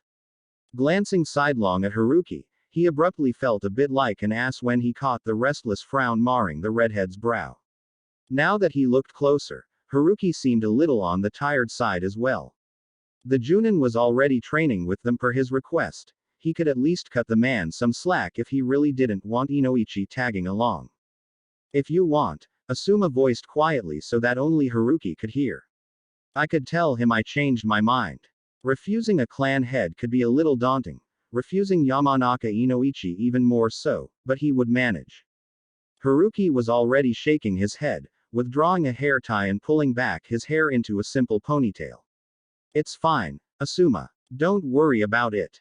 The redhead offered him a reassuring smile before moving away to talk to his students, asking them about their training up until now. All three kids answered easily enough and Asuma was surprised to see that even Shikamaru, who usually couldn't be bothered to join in on a conversation, was responding to Haruki's questions. With another sigh, he lit a new cigarette. Training hadn't even started yet and he was already thinking too hard for his liking. Wasn't being a sensei supposed to be easier? XX. 20 minutes later, they were in the more forested part of the training grounds and all three genin were making half-hearted attempts at climbing their respective trees.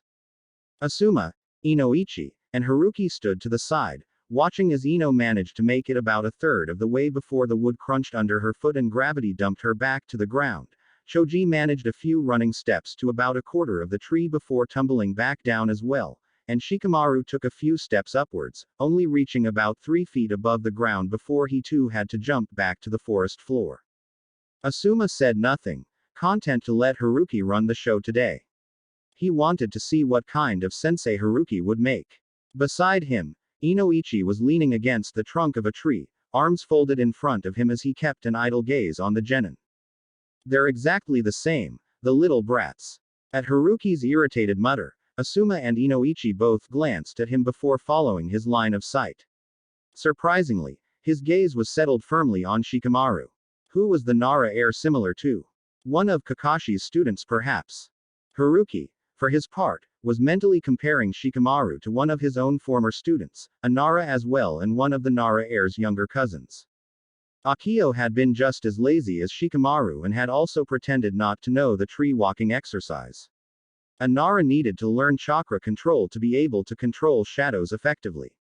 Heaving a sigh, he moved forward until he was staring down at Shikamaru, who was lying flat on his back at the moment. When it came to a Nara, bribery was the only way to go. Shikamaru-kun, Haruki smiled pleasantly down at him as Ino and Choji also paused and he felt Asuma and Inoichi's attention focused on his back. If you make it up this tree using only your chakra in the next 5 seconds, I'll play a game of shogi with you. Haruki had noticed the familiar calculating glint in Shikamaru's eyes during the few times the boy had brought yesterday's game up and, knowing his times Shikamaru's love of a challenge when it came to shogi, he knew the genin would take his offer up in a flash.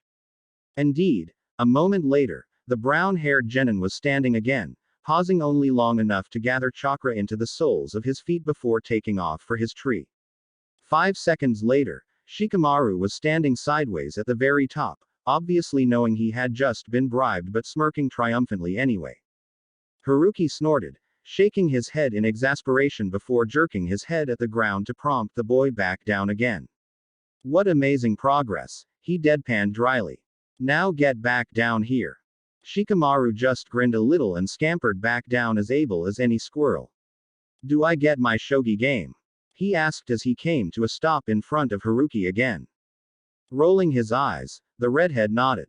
After practice, or later, whenever you're up for it. Now go sleep or something. You'll need your energy later.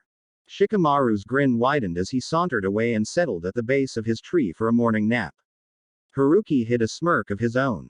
There would be no shogi game today. After the training he was going to put these three through, they would be dying on their feet.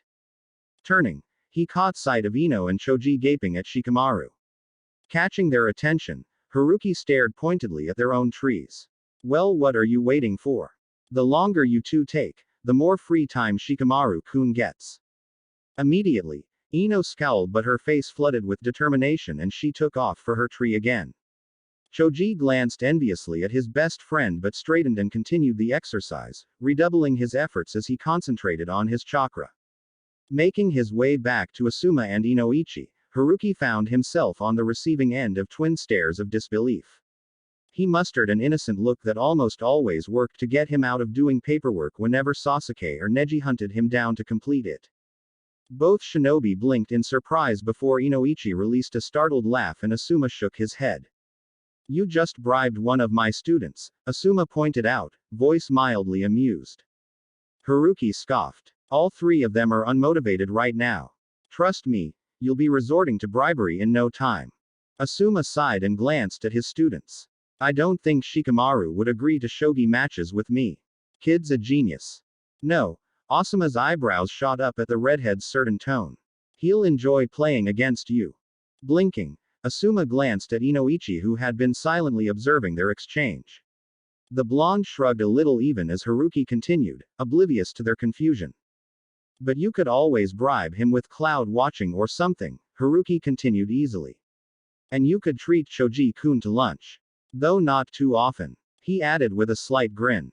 Asuma just sighed, scratching his head. He really should go on a diet. Haruki tilted his head thoughtfully. Perhaps a small one, he conceded. But he'll grow into himself. Inoichi glanced curiously at him.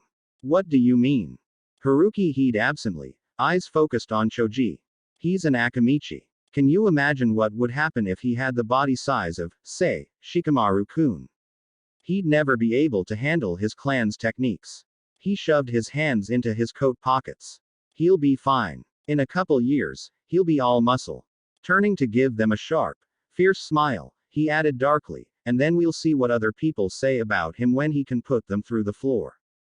Asuma looked between the redhead and Shoji, not quite able to hide a smile. He knew not many people saw Shoji as shinobi material. It was nice to hear someone speak about him with so much faith. Inoichi remained focused on Haruki. He remembered, back in his genin days, that Chusa had the same problem. His size and love of food had made it difficult for the other kids their age to accept him. But Chusa had grown up to become a powerful shinobi, and Inoichi had never had any doubts that his son would be the same. But it wasn't every day that he heard someone else say something similar with so much conviction. And what about Ino? Inoichi spoke up again, glancing at his daughter. He was curious to see if Haruki would speak as bluntly about her as he did the others while he was around. How would you get her to work? Haruki didn't even hesitate, turning his head to look at him. Her rivalry with Sakura. Ino-chan wouldn't want her to get ahead.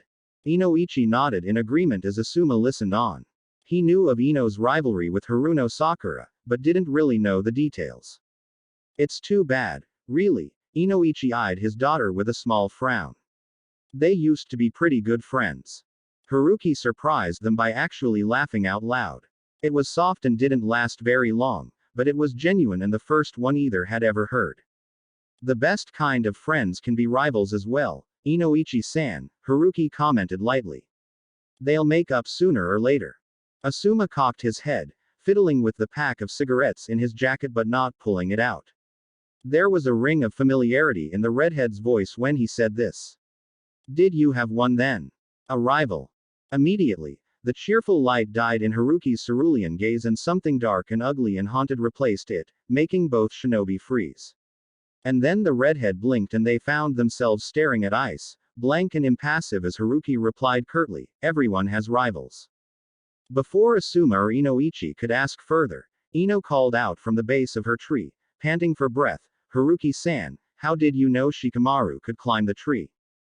The redhead turned his attention back to the three genin, forcing himself to relax. Shogi was looking over as well and Shikamaru had opened his eyes to peer at him. Haruki nodded at Shikamaru's tree. What's the difference between Shikamaru-kun's tree and yours and Shoji-kun's? As Ino drew closer to Shikamaru's tree, Haruki glanced at Inoichi. You knew Shikamaru-kun could already do this exercise, didn't you? Inoichi shrugged, smiling slightly.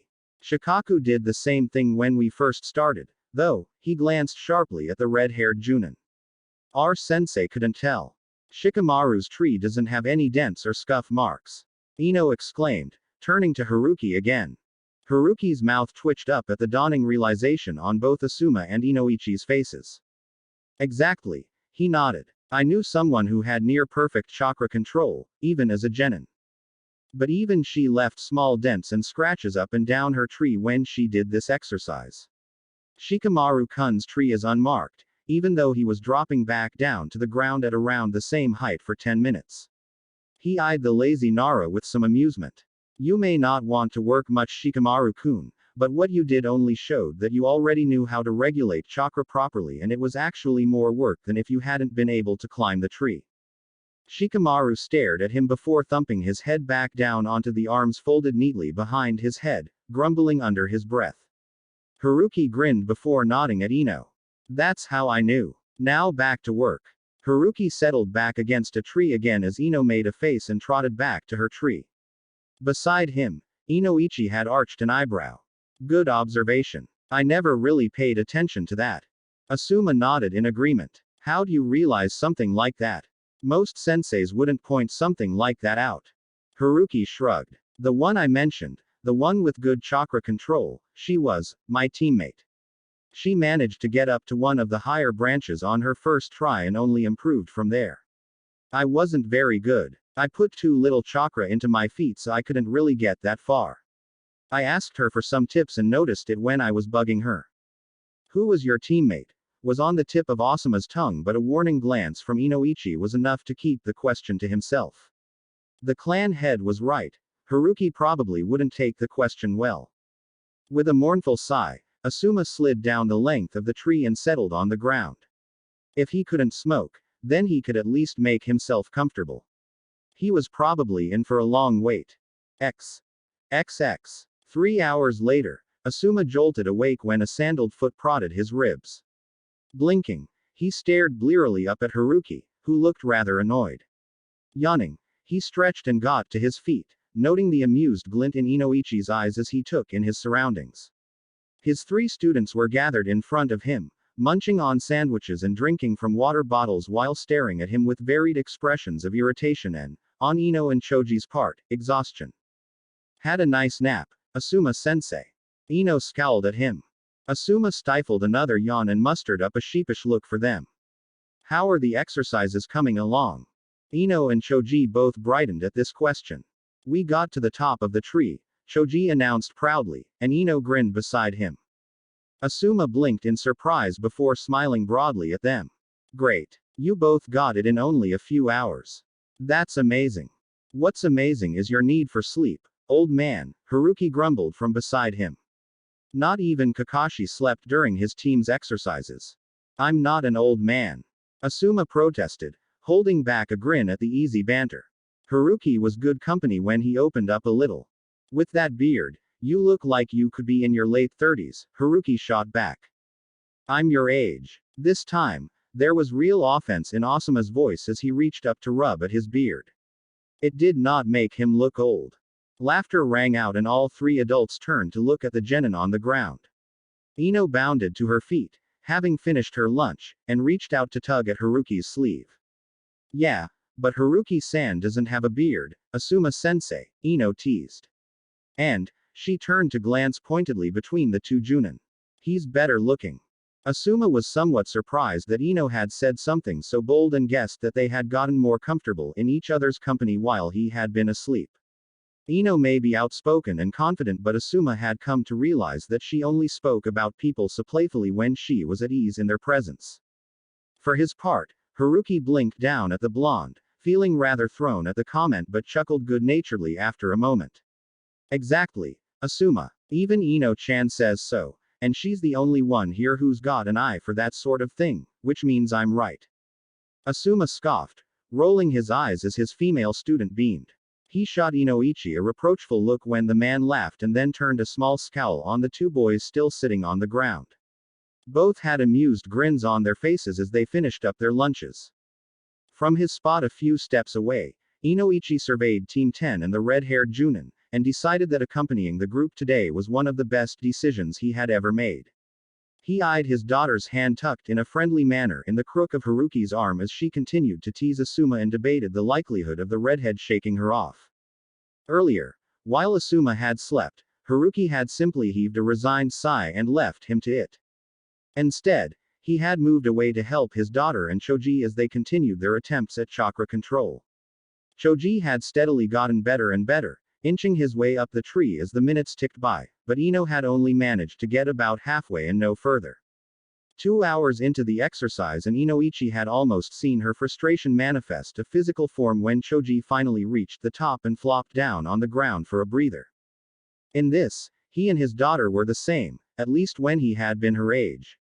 He had been every bit as impatient and easily frustrated as Ino was now, and that usually made itself known through an explosive temper. Inoichi had tensed when, after dozens of attempts and even more dents in the wood, his daughter had finally whirled on the sleeping figure of Shikamaru, mouth opening to vent her pent-up anger. He had often blown up at Shikaku and Shuza as well whenever he had failed at something multiple times, and he knew Ino was no different. But to his surprise, Haruki had cut in before Ino could say a word, and had asked the strangest thing. Azalea. What does it mean? Inoichi had had a hard time keeping the confusion off his face, and his daughter hadn't even bothered trying. What? She had snapped, her ire obvious in the tone of her voice, and Inoichi had inwardly winced at the rude attitude directed at Haruki. But the redhead hadn't even seemed to notice and merely cocked his head as he repeated his question. What does an azalea mean? You work in a flower shop. You should know, right? Ino had pushed away a few sweaty bangs before snapping irritably, temperance, or to take care of yourself for me. What does that have to do with anything? Haruki had only shrugged and nodded at the tree. One step. Go on. Ino's brow had furrowed even further but had obeyed after a moment of hesitation, taking a step onto the tree so that she was standing sideways at the very base of the tree trunk. She wobbled a little and her arms flailed, and Inoichi had been sure she would fall again, but Haruki had quickly continued with another question. Bluebells. Meaning. Ino had automatically answered, having been drilled on the many different types of flowers since she was a little girl by her mother, and she had steadied against the wood as her mind focused on something else. Humility and constancy. Haruki had nodded and motioned for her to take another step. Tiger lilies. Wealth and pride. Another step.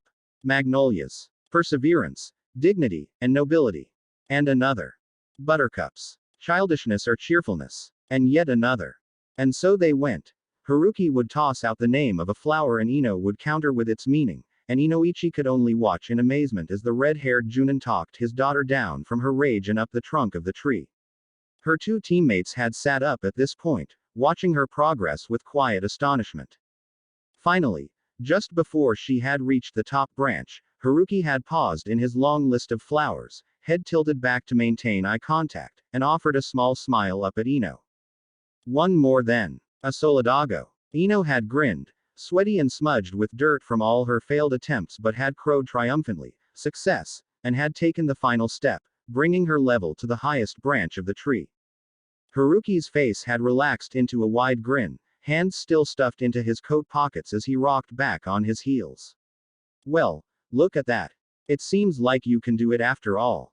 Inoichi had found himself smiling as well as his daughter's grin threatened to split her face. She had carefully made her way down the tree again, her steps much more sure and steady than before, and then she had bounced over to the redhead and thrown her arms around the Junin in a grateful hug. Haruki had frozen, flinching minutely in surprise, and Inoichi had almost frowned when the redhead glanced over at him with something akin to uncertainty. He would have thought that Haruki had been worried about his reaction if it wasn't for the fact that his long years as an interrogator had helped him pick up the confusion and discomfort and distress in the man's stance, as well as the silent scream for help in his eyes. Inoichi had seen those emotions in some shinobi, not many, but enough to recognize it. He usually saw it in ninja that had been out on the field for too long and had forgotten what friendly human contact was like. Inoichi had seen it before, but only ever in the war veterans after the Third Shinobi War. He had straightened, mouth opening to tell his daughter to let go now because he had gone into the minds of some of those veterans and had seen a wrecked and ravaged world, desolate and dying, and if they weren't reintroduced to human contact in slow steps, it would cause a breakdown or worse. But Haruki had surprised him again when his body had forced itself to relax and an arm had circled around Ino's shoulders in an awkward hug, one hand patting her back before pulling away. Thanks. Ino had exclaimed brightly, none the wiser as Haruki had smiled easily down at her, all the anxiety for panic hidden safely away from prying eyes. Don't think too hard, was all the redhead had told her. You were just concentrating too much chakra before, and it was dragging you down. And then, 15 minutes later, Haruki had settled the 3 genin down with water and sandwiches and a soldier pill each. The redhead had made his way back to the tree he had originally been leaning against and Inoichi had found an apology at the tip of his tongue. It hadn't been his fault and it certainly hadn't been his daughter's fault, but the haunted, lost expression Haruki had directed at him had hit him hard, had brought him back to his days on the battlefield, and he had figured that someone should be sorry for putting that look on the Junin's face, if only because Inoichi wasn't sure how to fix it. He barely knew anything about Kazama Haruki. At least with the war veterans, he had been ordered by the Hokage to mend the shinobi's mental stability as best he could. Somehow, he doubted Haruki would want him poking around inside his head. But Haruki had only smiled at him, a little weary and a little grateful at the same time, as though Inoichi had already helped just by recognizing some of what the Junin was going through. In the face of that smile, words had somehow seemed inadequate and Inoichi had remained silent in the end. Blinking out of his thoughts, Inoichi studied the subtle tension currently lining Haruki's shoulders. Body language was something every interrogator had to know inside out and he detected the way the redhead would stiffen ever so slightly when his daughter or her teammates crowded too close. Yet Haruki was still bantering effortlessly with Asuma, actions relaxed and easy to the untrained eye. Haruki was good, Inoichi approved. Even he probably wouldn't have noticed if not for Ino's hug earlier. But right now, to him, Haruki was clearly uncomfortable and it was even clearer that he wouldn't say anything to push the genin away. Inoichi interrupted smoothly when the conversation paused for a second. Did you take your soldier pill? Oh. Her hand slipped away from Haruki's arm and Inoichi waited until he saw the redhead relax again before turning to watch his daughter gulp down the military ration. Her 2 teammates followed her example before turning back to Haruki. Haruki glanced at Inoichi out of the corner of his eye. The clan head wasn't even looking at him but he knew the interrogator well enough that he was sure Inoichi had called his daughter's attention away from him on purpose. Still, the man wasn't showing any signs of it so he put it to the back of his mind. Now then, Haruki began once he had all 3 genin's attention again. You're D rank. Like Asuma said, you'll have to catch Tora for the daimyo's wife. Here, a smile bordering on sadistic curled his lips up as he handed out wireless radios for the genin. All 3 students eyed him warily as they accepted them. But, instead of just running around anywhere you want, you'll be putting today's lesson to good use. Until this mission is completed, all 3 of you are only allowed to walk sideways or even upside down. Buildings, trees, whatever, just so long as you don't walk upright. Understand? A horrified silence descended on the group. Asuma looked half amused, half appalled. Are you trying to kill my students? Haruki attempted a reassuring smile that, in Asuma's opinion, wasn't all that reassuring, especially with the evil glint in the redhead's eyes. Of course not. It's good practice. I've seen genin do it before and they survived. Of course, they were his genin, and his students had been downright awesome in his opinion. Nevertheless, after the exercise Haruki had put them through, all three probably would have cursed him out if it hadn't been for the fact that they had been too tired to do so. Inoichi frowned, glancing sympathetically at his daughter. This would be tough, but if they succeeded, all three would never have to worry about chakra control again. Water walking would come that much easier as well. You heard him. He remained blank-faced when Ino shot him a betrayed look. Get moving. It's already past 1. At this rate, we'll still be here by dinner time. Shikamaru looked like he would rather be anywhere else in the world, and the doomed expression on Choji's face made it seem as if Haruki had sent them off to the gallows. Ino stayed silent for several seconds before throwing up her hands and marching forward, grabbing her two teammates by the arm and dragging them off to the nearest building. All right, let's do this. Come on Shikamaru, stop being so lazy. Choji, cut the mournful look. The sooner we get this over with, the sooner we get to rest. Move it. Haruki chuckled and called out one last time, we'll meet up with you once you complete the mission. Shikamaru glanced back at him briefly, and Haruki hoped that at least the Nara heir had caught his hint. Akio had, and had prevented his two teammates from failing the mission in the end.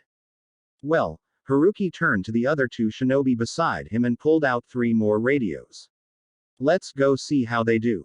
XX. It was a rare sight for the former head of interrogation, the son of the Sandame, and a rather unknown red-haired Junin to be seen squatting on a rooftop together and snacking on dango while listening in on the curses and yells and troublesomes of a bunch of genin, but Team 10 had been at it for 4 hours already and all 3 adults had gotten hungry. It wasn't so bad, Inoichi mused as he listened to his daughter shout at the Nara heir for the umpteenth time since their mission had started. At the very least, he hadn't been this entertained in a long time. Ah, they got stuck again, Asuma observed from beside him, lying on his stomach as curses rang over their wirelesses. Where the heck had his students picked up some of those swear words anyway? Haruki just sighed and checked the sky. His own genin team had completed this mission in just under 5 hours. At the rate Team 10 was going, they probably wouldn't beat the record. Because they could only walk on the side of buildings and telephone poles and upside down under alcoves, all 3 students had to keep doubling back whenever they found that they couldn't keep going on the route they had taken without jumping back to the ground or clambering up to the top of the roofs. Shikamaru had the least problem with this, only getting stumped twice, but he had been too lazy to even try to give his teammates better directions, and it wasn't until Ino had caught on to this fact and had started yelling at him over the wireless that the Nara heir had started giving them instructions. Now they had their work cut out for them trying to catch Tora. While Haruki's rule restricted them, nothing restricted the cat from moving however she wished. Don't you think this is a bit hard for them? Asuma winced when yowling was picked up on the radios, followed by more swearing when Tora inevitably escaped again. Judging by the rather stern frown on Inoichi's face, Ino was going to get an earful tonight. Haruki shrugged, sitting with his legs dangling over the side of the roof on Inoichi's other side. They can handle it. And once Shikamaru-kun gets his act together and stops sighing over everything, maybe they'll get somewhere. You think Shikamaru can come up with a plan? Inoichi asked, somewhat curious to see how Haruki thought this strange mission would pan out. Haoki heed an affirmation. Choji-kun's pretty good at sensing chakra signatures. He's the one who found Tora the last 5 times. Ino-chan's the fastest though, and she's already managed to get her hands on that cat 3 times. She just hasn't been able to hold on to her. If Shikamaru-kun can come up with a plan to utilize those 2 strengths, maybe we'll all be home in time for dinner. Inoichi nodded thoughtfully as Asuma dropped his head back down on his arms. This is going to take a while, he muttered gloomily as his stomach growled. Haruki rolled his eyes. Go get more food if you're hungry. Oh, here, he withdrew a few bills and thrust them at the Junin. Get me some gyoza while you're at it. Before Asuma could look more than a little indignant, Inoichi had also extended some money at him, nodding in agreement. Get me some yakisoba, Asuma. The chicken one. Thanks. Asuma spluttered out something that sounded a bit like, lazy asses, but heaved himself up anyway, taking the money before shining away. Inoichi and Haruki traded an amused look before settling into a companionable silence, listening to the latest generation of Inoshika Cho stumble around the village. How did you know all those flowers? Inoichi spoke up suddenly after a few minutes. Some of the ones you threw out aren't all that well known. Haruki shrugged, his face carefully blank. I had a friend who knew her flowers. Her family owned a flower shop as well. She'd talk about them sometimes when I dropped by. Inoichi glanced sidelong at the redhead, and the interrogator part of him wanted to continue asking, but a bigger part of him wanted to leave it alone. It wasn't any of his business what the Junin chose to say and not say. They fell silent again, and this time, it was Haruki who broke it. May I ask a question about your former job? Inoichi stiffened but nodded after a contemplative moment. The Junin could ask. It didn't mean he would answer. If the Hokage asked, not ordered, asked you to take up your position in T&I again, would you? Inoichi arched an eyebrow. Most people would ask why I left in the first place. Haruki shrugged. He already knew why Inoichi had left. But he had always wanted to know if the feared interrogator would have refused to return if the Sandaime hadn't ordered him to. Well, I'm not most people. Inoichi fully agreed with that statement. He considered the question. It was a simple one, and it didn't require him to go into any details about his choice to retire. No, he voiced after a long moment. Probably not. If the Hokage doesn't order me to, it wouldn't be an emergency. Short of that, I won't ever return. Haruki nodded, quiet and unsurprised, and said no more. He knew Sarutobi would order Inoichi back before the Chunin exams, but if the Yamanaka clan head didn't want to, then Haruki would put a stop to it. His times Inoichi had taught him a few interrogation techniques privy only to the Yamanaka clan just before he had infiltrated Iwa. He could do it now instead if he had to, although he shuddered at the thought of having to tear through another person's mind. He didn't know how interrogators could stand it day after day. Your food. Asuma appeared beside them again, looking mildly grouchy as he passed out their meals.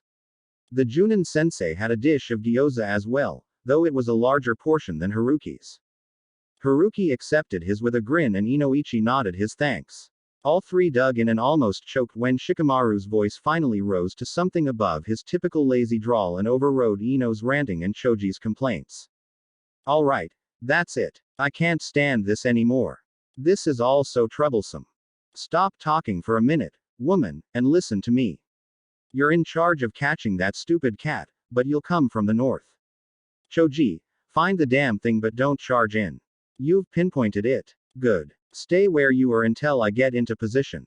We're going to catch it just as it's leaving the alleyway. Ino, wait just around the corner. Catch it when Choji chases it out. I'll snag its shadow once you've got it. Ready. There was a slightly stilted silence over the wirelesses as all three adults paused and listened intently until they heard two confirmations. Finally, Haruki gulped down the rest of his gyoza before rising to his feet. Let's go watch. Inoichi quickly swallowed the last of his meal and tossed the plastic bowl away in a garbage can down below. Haruki swiftly did the same before they both turned to Asuma. The Junin blinked back at them, chewing slowly on a gyoza before shrugging as he swallowed. I like to actually taste what I eat. I'll take it with me. Where are we going? Haruki twitched a little before heaving a sigh and waving a hand. Follow me. We'll stay out of sight. XX. 10 minutes later, they watched from a distance as Team 10 grappled with a wildly struggling cat, all three gathered together on the side of a building as Tora's caterwauling rang throughout the street. Great. Asuma looked relieved. They're done. Let's go cash this one in and go home. He made to jump down but Haruki's hand on his arm stalled him. Wait, Haruki murmured, blue gaze steady as he watched the three genin. They're not done. Asuma and Inoichi shared a frown but stayed still and watched, listening to Team 10's conversation over the wirelesses. Finally, Ino huffed, all but smothering the squirming cat inside Choji's green jacket. We're done, right? Let's get down. My legs are killing me. Choji nodded in agreement, face red from exertion as they both made to step down. Wait a second. Shikamaru's hand shot out to snag Choji's shirt as he glanced up and down the street. What now? Ino snapped, frowning heavily as her feet slipped a little. Shikamaru stayed silent for a moment longer, looking hard in all directions before running a tired hand through his ponytail. I was afraid of this, he grumbled. Wasn't sure if this was what he meant, but it seems like it. What are you talking about, Shikamaru? Choji took a steadying step up the side of the wall as he felt his bottom foot slide. Shikamaru exhaled gustily, irritation warring with exhaustion on his face. What was the last thing Haruki-san said to us? His two teammates frowned before Choji spoke up. He said he'd meet up with us after we completed the mission. Yeah. Shikamaru nodded. So where is he? They both looked around. Ino scowled. You mean we're not finished? What else do we have to do? We caught the stupid cat. He said after we completed the mission, Choji recalled, tugging at his scarf. And to complete a mission, don't we have to report back to the client or the Hokage? Ino looked gobsmacked while Shikamaru just tipped his head back as best he could while standing sideways. He had better chakra control than the other two, but even he was ready to just give up. Actually, he had been ready to give up 20 minutes into the mission, but Ino would have never shut up if he had. Exactly. Shikamaru poked at the bundle Ino was still holding. We need to get this thing to the Hokage Tower while walking sideways. God, we're going to be the laughing stock of Konoha by the end of the day. My old man is never going to let me live this down. This is so damn troublesome. For once, both his teammates looked like they fully agreed with him. Shikamaru's shoulders slumped even further. Can't we just give up? We could. No way. Ino barked out, elbowing him so hard he almost tumbled to the ground. We just spent the last 5 hours chasing this stupid thing. Here, she shook the cat almost violently, jacket and all. Shikamaru wondered if it would be considered a failed mission if they returned a dead cat to the daimyo's wife. Then he wondered why he even cared. If it was dead, then they would never have to do this troublesome mission again. One failed mission was worth it, wasn't it? I am not going to give up now. We are going to complete this mission even if I have to drag you both all the way to the Hokage Tower. Shikamaru's sweat dropped and shared a weary look with Choji. His best friend shrugged, already resigned to their fate. They both knew better than to argue with their female teammate. All right then. Choji tugged off his scarf completely, too hot to keep it on. Let's get going. XX. You're a sadist, Asuma muttered, watching his team straggle towards the Hokage Tower. Those three are never going to forgive me for inviting you. Inoichi was torn between laughing and sighing. He settled for the latter and eyed the red-haired Junin standing beside him. What would you have done if Shikamaru hadn't caught what you said? Haruki shrugged. They would have to do it all over again tomorrow. Inoichi shook his head as Asuma stared at him in uncomprehending disbelief. I am very glad you weren't my sensei. He spoke with feeling. I would have died. Haruki snorted. Oh, don't be so dramatic. Now go ahead to the Hokage Tower, will you? Tell all the shinobi on guard duty not to move, even if they're asked to. Asuma looked horrified. Those guards stand on either side of almost every doorway. Yup. Haruki almost chirped. Your students will just have to go over instead of jumping across. Asuma's shoulders slumped in defeat. Fine. I hope you realize that my students are going to hate me for the rest of eternity. He shunshined off, leaving a satisfied Haruki and an utterly bemused Inoichi. You pushed them pretty hard. The smile on Haruki's face slipped a little as he turned to give Inoichi a fleeting look. They're good. They've got a lot of potential. Asuma might enter them into the Chunin exams.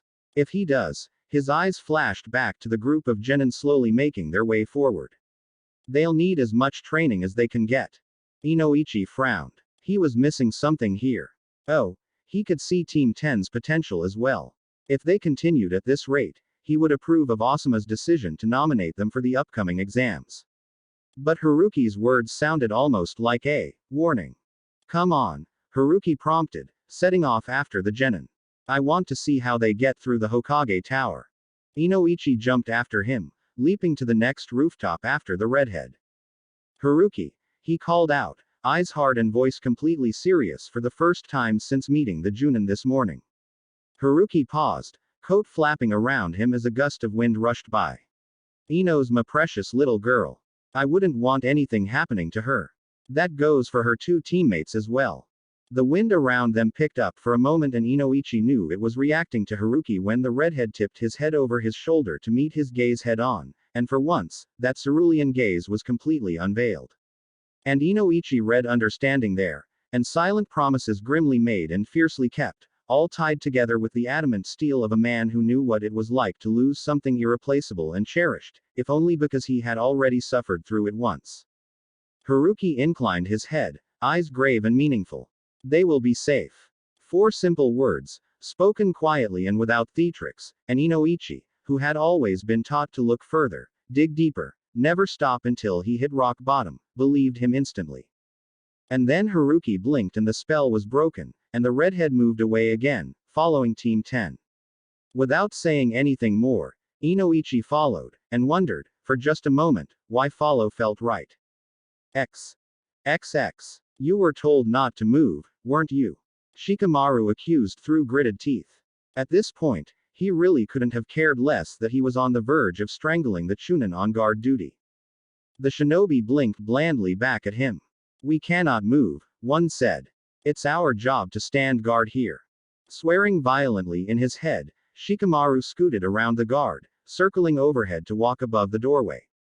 They had already passed several guards and Shikamaru had thought that maybe, if he asked nicely, then the guards would step aside so he could simply jump from one side of a doorway to the other. The width of the frame wasn't all that far and he would simply be able to move forward without taking detours. But the guards had refused to move, and Shikamaru swore that he would make Haruki pay for this torture in Shogi, even if it took him a decade to thrash the man in a match. Behind him, Ino was cursing under her breath almost maniacally as Choji trudged after them, each step coming down probably harder than necessary. Shikamaru. What are you doing? Shikamaru froze, heart dropping when his father's voice sounded from somewhere below him. Stiffly, he turned his head to stare at his dad, and caught sight of Choji's father a step behind him, frowning in consternation. Shikaku looked completely bewildered as he stared back, a few files tucked loosely under one arm. Shikamaru felt for him. He was pretty damn bewildered himself. Why was he doing this again? He would have given up eons ago if Asuma had been the one to assign a mission like this to them. Granted, Asuma would never assign a mission like this, and even if he had, he wouldn't have cared much if Shikamaru did give up. But somehow, he thought maybe Haruki would be disappointed if he quit now. Later, he would have to think more on why he was actually bothered by that. Training, though dying is closer to the truth, he ground it out, before jabbing a finger over his shoulder. If you want to know more, ask our sadist of a sensei. He's probably having a good laugh right about now. What he said. To-chan, Choji piped up from behind him. But we're almost done. Shikamaru grimaced visibly, eyeing the last flight of stairs that would lead up to the Hokage's office. If they walked on the ceiling and then went over the stairwell. See you later, To-san, Shikamaru muttered distractedly as a route panned out before him. It would work. He was sure of it. And without further ado, he hurried on, his teammates trailing behind him with dragging feet. This was so troublesome. XX. Our sons claim that they're dying. Would any of you happen to have some idea as to what's going on? Shikaku's dry tone came from behind them and the 3 shinobi, crouched in the shadowed doorway of an empty meeting room as they watched the Genin's progress, turned to blink at the approaching Junin commander and the Akamichi clan head beside him. Without hesitation, both Inoichi and Asuma pointed at Haruki. His idea. Haruki arched an eyebrow at the other two but turned a slightly strained smile in Shikaku's direction without calling them out. Their training. Their D rank was to catch the daimyo's wife's cat and now they're returning it to her. While walking sideways inside the Hokage tower. Shikaku pointed out. Haruki shrugged. They just learned the tree walking exercise today, so I told them that they could only walk sideways or upside down. He paused, and then added, by the way, your son should polish up his acting skills. He's not very good at pretending to have no chakra control. Shikaku shrugged, apparently not at all surprised that Haruki had caught on. He glanced at Chusa instead and gestured, "Haruki-san, this is Akamichi Chusa, Choji's dad. You remember him?" Haruki nodded politely. "Hello again, Chusa-sama." Chusa actually made a face. "Chusa is fine. No honorific please. It makes me feel older than I already am." Inoichi snickered and Shikaku's mouth twitched up. Haruki looked between them for a moment. Even in his own time, these three were always much more comfortable and relaxed in each other's company. "Chusa then." Haruki blinked when Inoichi cut in. "Then me too. Inoichi is fine." The blonde glanced at Shikaku with a smirk. "And Shikaku's just Shikaku. He already acts like a grouchy old man. There's no need to add any more years to him." Shikaku frowned at him before shrugging casually at Haruki. "Shikaku's fine." Haruki nodded silently, glancing over at Asuma, who was looking somewhat amused. With an inward sigh, he turned back towards the group of genin. "They're almost out of sight. I want to see them get past the Hokage's door." Trading puzzled looks, the other shinobi trekked after the redhead as Team 10 disappeared to the top floor. XX. Now what? Ino glared furiously at the two guards on either side of the Hokage's office door. If she hadn't been so angry and tired, she would have felt rather sorry that they both shrank back a little. Apparently, they saw her father's glare on her face. Shikamaru crouched on the wall, studying the doorway. On their way up, only the door at the entrance of the Hokage Tower had given them any real trouble. But that door had been high enough that they could go above the guards' heads and cross the threshold sideways. The Hokage's door, on the other hand, wasn't high enough for that. There was only about half a foot above the guards, and that wasn't enough room for Ino, much less Choji. Which left the top. Which also meant, unfortunately, that they would have to enter the room by swinging down from a sideways position, standing upside down on the thin ledge that was the doorway, before yanking themselves back up to a sideways position again on the other side. This was beyond troublesome. "Alright, let's get this over with," Shikamaru sighed, straightening. "I'll go first." Cautiously, he inched his way to the edge of the doorway, took a deep breath, planted a foot as close as he could to the underside of the door, and let gravity do the rest.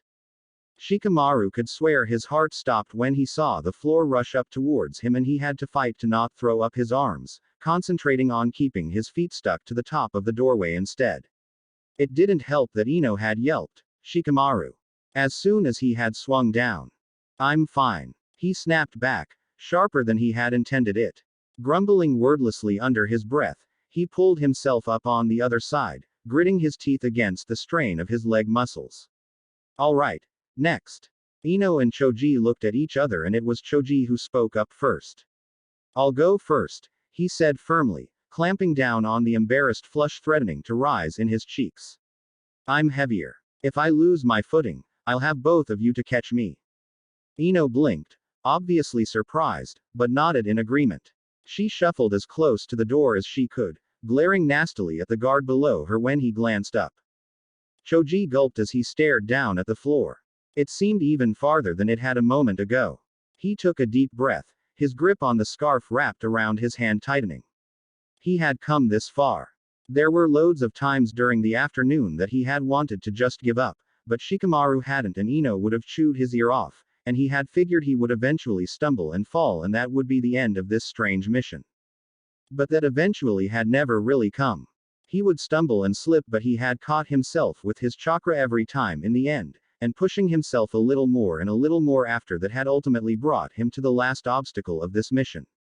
"Oi, Choji, come on," Shikamaru's voice sounded from the other side of the doorway. "If you slip, we'll catch you." A finger poked him in the shoulder and he blinked over at Ino. "You can do it, Choji." Ino grinned at him, and Choji thought back and honestly couldn't remember a time when Ino had encouraged him. He couldn't remember his female teammate ever looking so sweaty from training either and not seem to care about it. He took another deep breath and straightened. He had come this far. Failing now would just be stupid. And Haruki had been the one who had assigned this mission. If the Junin didn't think he could do it, he would have stopped him by now. He paused for a moment at that thought. Thinking back, he remembered that Haruki had never looked at him like he couldn't. And during the tree walking exercise, the Junin had only smiled at him and nodded at his progress. Shogi had ended up reaching the top before Ino, who was usually better when they trained. Shogi straightened, frowning determinedly before sucking in a breath and letting himself fall. His eyes clenched shut instinctively even as he fought to keep chakra at his feet. He felt his left foot slip and panic immediately set in, his arms shooting out to grab at something. Two hands clasped his own, and above the roar of panic in his head, he heard his teammates' voices shouting at him. Shogi, stop kicking. Calm down and concentrate. Damn it. Shogi, foot. Your foot. His left foot slammed against a flat surface and he sent a surge of chakra down, or up. A part of his mind provided somewhat detachedly, and he was suddenly hanging upside down, as if he was back in the forest and sticking from a branch. Man, that was way too close. Shogi slowly opened his eyes, meeting Shikamaru's gaze above him. He stared back for a moment before a weak chuckle left his mouth. There really wasn't anything funny to laugh about, but the sound made Shikamaru grin and set Ino off as she laughed, a little amused at their situation but mostly relieved. Come on, step up, Shikamaru ordered, extending a hand to pull him up. Shogi accepted it without hesitation and pulled himself over to the other side of the door. My turn then. Ino called from the other side. Shogi blinked and then quickly spoke up. Wait, Ino. Pass us the cat first. Shikamaru patted his shoulder. Good thinking. If we lost the cat now, I think I'd go crazy. Muffled footsteps sounded before a bundle, which had long since stopped moving, and Shogi hoped rather half-heartedly that the cat was still alive. He didn't want it to die, of course, but he couldn't seem to muster up much sympathy for it right at the moment. Was passed over to them. Shogi tucked the cat under one arm before shuffling over to the other side of the door, his other hand free to catch Ino in case she slipped. Ready. Shikamaru sighed and leaned forward. Ready. Go. Ino grimaced at the floor before gathering every last bit of courage she had. She had two teammates on the other side, ready to catch her if she fell, and as lazy and gluttonous as they could be, they had always listened to her. Perhaps it was time to listen to them, just a little. Ino. Come on. Don't worry. We'll catch you. Ino huffed. They didn't have to say it as if she was going to fall for sure. Come on, woman. Don't be troublesome. We're right here. She scowled. She was not troublesome, stupid Shikamaru. But, all right, I'm coming. She glared at the floor, daring gravity itself to pull her down, and then shut her eyes and dropped. For a fraction of a second during her freefall, Ino seriously considered chopping off her hair as soon as she got home. The extra weight did her no favors and only served to unbalance her as she swung down. Her arms jerked out, grasping at air as she fought against the downward pull and momentum. Hands suddenly clapped around her feet and she found herself hanging only by her ankles for a brief moment when her concentration faltered. And then sense rushed back into her mind and she circulated her chakra back down to her feet, not breathing until she found herself firmly stuck to the top of the doorway. Almost laughing as her heart pounded in her chest, Ino reached out a shaky hand that was immediately grabbed by Shikamaru and she was hauled up onto the other side, still slightly unsteady but slowly brightening as she realized they had done it. That was an impressive display of chakra control. The mild voice made all three of them freeze. They were in the Hokage's office. The Hokage's office. Which would actually mean that the Hokage would be in here. Their heads snapped around and they stared in growing dread at the Sandaime standing a few feet in front of them. Yes, they are amazing, aren't they? All three automatically looked down to meet a familiar blue gaze, a proud glint reflecting back at them. Haruki gestured at the floor. Come on down. You've done great. Shikamaru was the first to move, all but leaping away from the wall before sinking to the floor, sitting down with a thump. Apparently, he had chosen to ignore the Sandaime's presence for the moment. Shogi was next, jumping down and then staggering a bit but extending the cat in the general direction of the Hokage. The Sandaime chuckled and accepted the bundle, uncovering the jacket just enough so that one ear was revealed, twitching in irritation. Shogi sighed and dropped down beside Shikamaru, shoulders slumping with exhaustion. Ino leapt down almost right after, legs giving out as she plopped down beside Shikamaru. Mission accomplished. Now she just wanted to sleep until the cows came home. A hand on her shoulder made her stiffen and look around. She blinked in surprise as she caught sight of her father. How had she forgotten he was here? Otu-san. Shikamaru and Shogi looked around as well. Tu-san. Tu-chan. Shikaku and Chusa stepped into the office, smiling at their respective sons. Asuma entered behind them, shaking his head in a mixture of pride and disbelief. That was some training, Shikaku remarked, crouching down beside Shikamaru. Chusa nodded in agreement, placing an arm around Choji's shoulders. Unbelievable. I can't believe you all got into the office. The Hokage chuckled and moved to place Tora into a small cage by his desk before returning with Choji's jacket. I will have Tora delivered back to the daimyo's wife. And of course, this mission has been completed. I'll have your pay ready for you when you come in tomorrow morning. All three groaned simultaneously. They didn't even want to think about tomorrow. Foreign chuckles made them glance up as Haruki stepped in front of them, hands hidden in pockets again as he crouched down in front of them. Great job. He smiled softly at them and, despite their fatigue, they found themselves listening. That was awesome teamwork between you three. He paused before turning to Choji first. Choji-kun, good job at sensing Tora's chakra signature. Not many people your age can track chakra as well as you can, and you'll only get better as you practice more. Your chakra regulation is excellent. While you were chasing the cat, you were able to switch from one surface to the next with barely any pause. Just work on your stamina. The only reason you didn't make that swing just now was because you were tired. The switch with your right foot was flawless. Choji flushed a little, straightening under the praise and nodded determinedly. Okay. Haruki-san. Thanks. Haruki nodded before shifting his attention onto Shikamaru. The Nara heir stared back grumpily and Haruki arched an eyebrow. Perhaps we'll leave that shogi game for another day, Shikamaru-kun. Shikamaru scowled. You knew we'd be dead on our feet. Or our butts. That's why you promised me. Haruki smiled easily at him. I did say anytime later. Don't worry. I'll play you whenever you want. I don't go back on my promises. Shikamaru just huffed and slumped back against his father's knee. So, what do I need to work on? Haruki tilted his head thoughtfully. Great stamina, especially for someone who would like nothing more than to laze around all day. Good strategic thinking, although you could have thought up a plan earlier. I know you could have. He gave the boy a pointed look before continuing. Your Kagashibari no jutsu could use some work. I'm no expert on your clan's techniques, but your target won't always stay in one spot for a long period of time. You need to up its speed. Your father can probably give you some tips.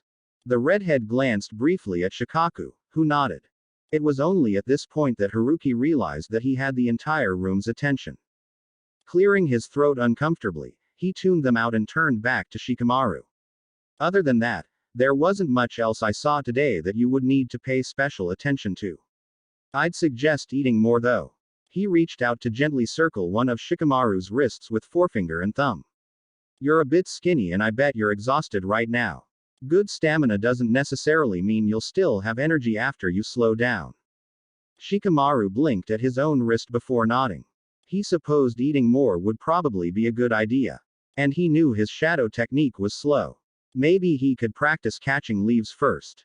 Lighter objects would be easier to work on. He didn't notice the veiled astonishment on his father's face as he accepted the redhead's advice. Thanks, Haruki-san. Haruki smiled again before turning to Ino. Well, your chakra controls improved quite a bit from this morning. Ino grinned tiredly. My legs are dead. Haruki chuckled. Ma, your stamina needs some work as well. But you've got excellent speed. When you ran across flat surfaces without having to turn a corner, even if you were just leaping from building to building, you didn't have to slow down at all. Unlike Choji-kun though, you do need to work on your chakra regulation. I think that's the biggest problem you'll have with chakra control. Water walking will be a bit of a challenge. Ino pouted before brightening hopefully. Will you come back to train us for that? Choji straightened as well and even Shikamaru glanced up attentively. Haruki arched an eyebrow. You want me to come back? Asuma's been convinced all afternoon that you'll be cursing me out by the end of the day. Asuma smothered a laugh with a cough, moving forward to stand beside Haruki. Choji looked up at Asuma with a small frown. I don't mind if Haruki-san comes back. Asuma scratched his head. Really? From all the swearing I heard today, I thought you'd be boycotting training sessions from now on. Shogi looked a little flustered but shook his head anyway. It was hard. Really hard, but. He glanced at Shikamaru and Ino, who both had matching smiles on their faces, exultant and proud. We did it. I mean, how many other genin teams can say they learned chakra control and got through Haruki-san's mission all in one day? Asuma did laugh at that. I don't think anyone's gone through Haruki's mission before. Haruki shrugged in response as he rose to his full height again. Just doing the D-rank mission is boring. For you, Shikamaru griped. At least it's less troublesome for us. But it helped, yeah. Shikamaru blinked and then heaved a resigned sigh. Yeah, but it was still troublesome. Troublesome, but worth it in the long run. A lot of things in life are like that, Shikamaru-kun. Haruki stepped back, glancing absently at the window. His times Shikaku had said that to him once, and he had never forgotten it. Checking the sun's position in the sky, he missed the startled look from Shikaku. But you will train with us again, right? Ino persisted. And next time, you can come earlier so I can show you around my family's flower shop. A bright grin, childish and innocent, and one that Haruki hadn't seen on Ino's face in a long time. We even have solidagos, though most people don't want them. Haruki smiled and looked over at Asuma. Well, if Asuma doesn't mind, I'll come back next week. Asuma nodded readily. If you can spare a few hours, come back anytime. He grinned. I had fun today.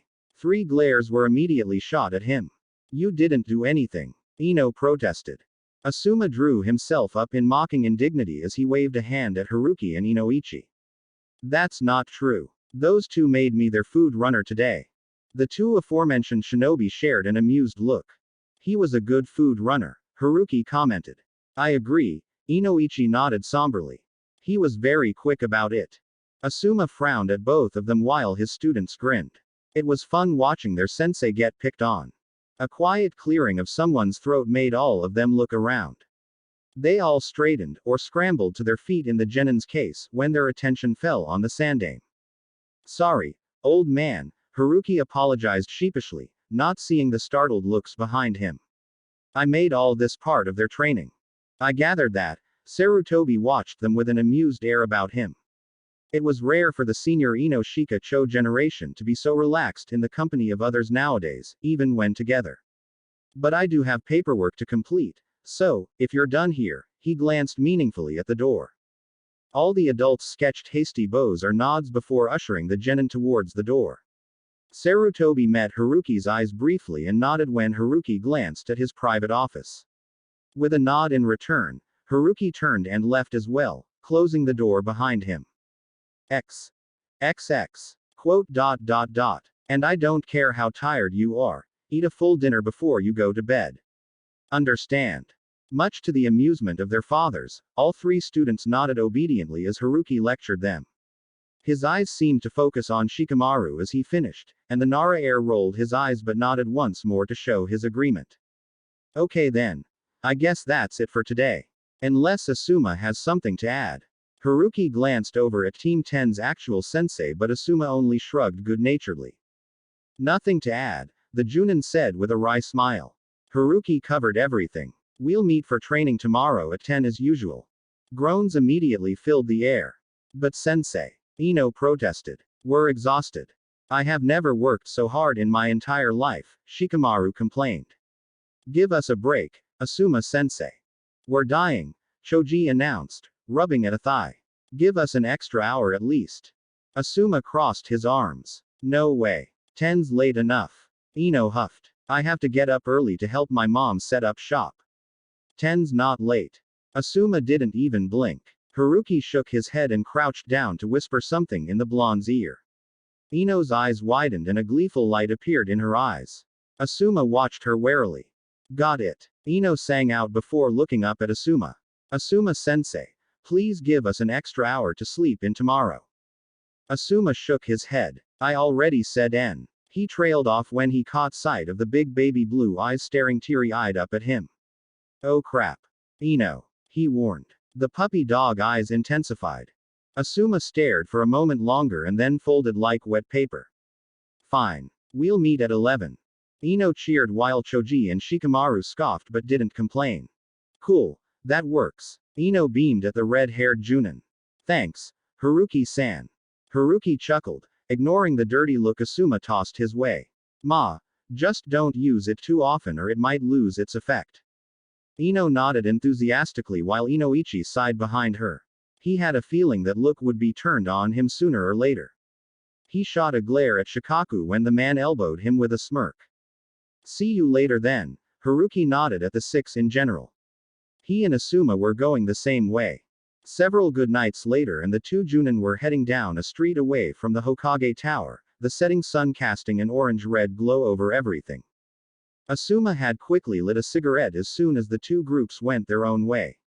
He hadn't smoked all day and it had been chafing on his nerves. Haruki didn't seem to mind and they walked in a companionable silence as they headed back to their respective homes. There was actually another reason I invited you today, Asuma admitted out of the blue. He wasn't sure how to post his question so he figured he might as well start with a confession.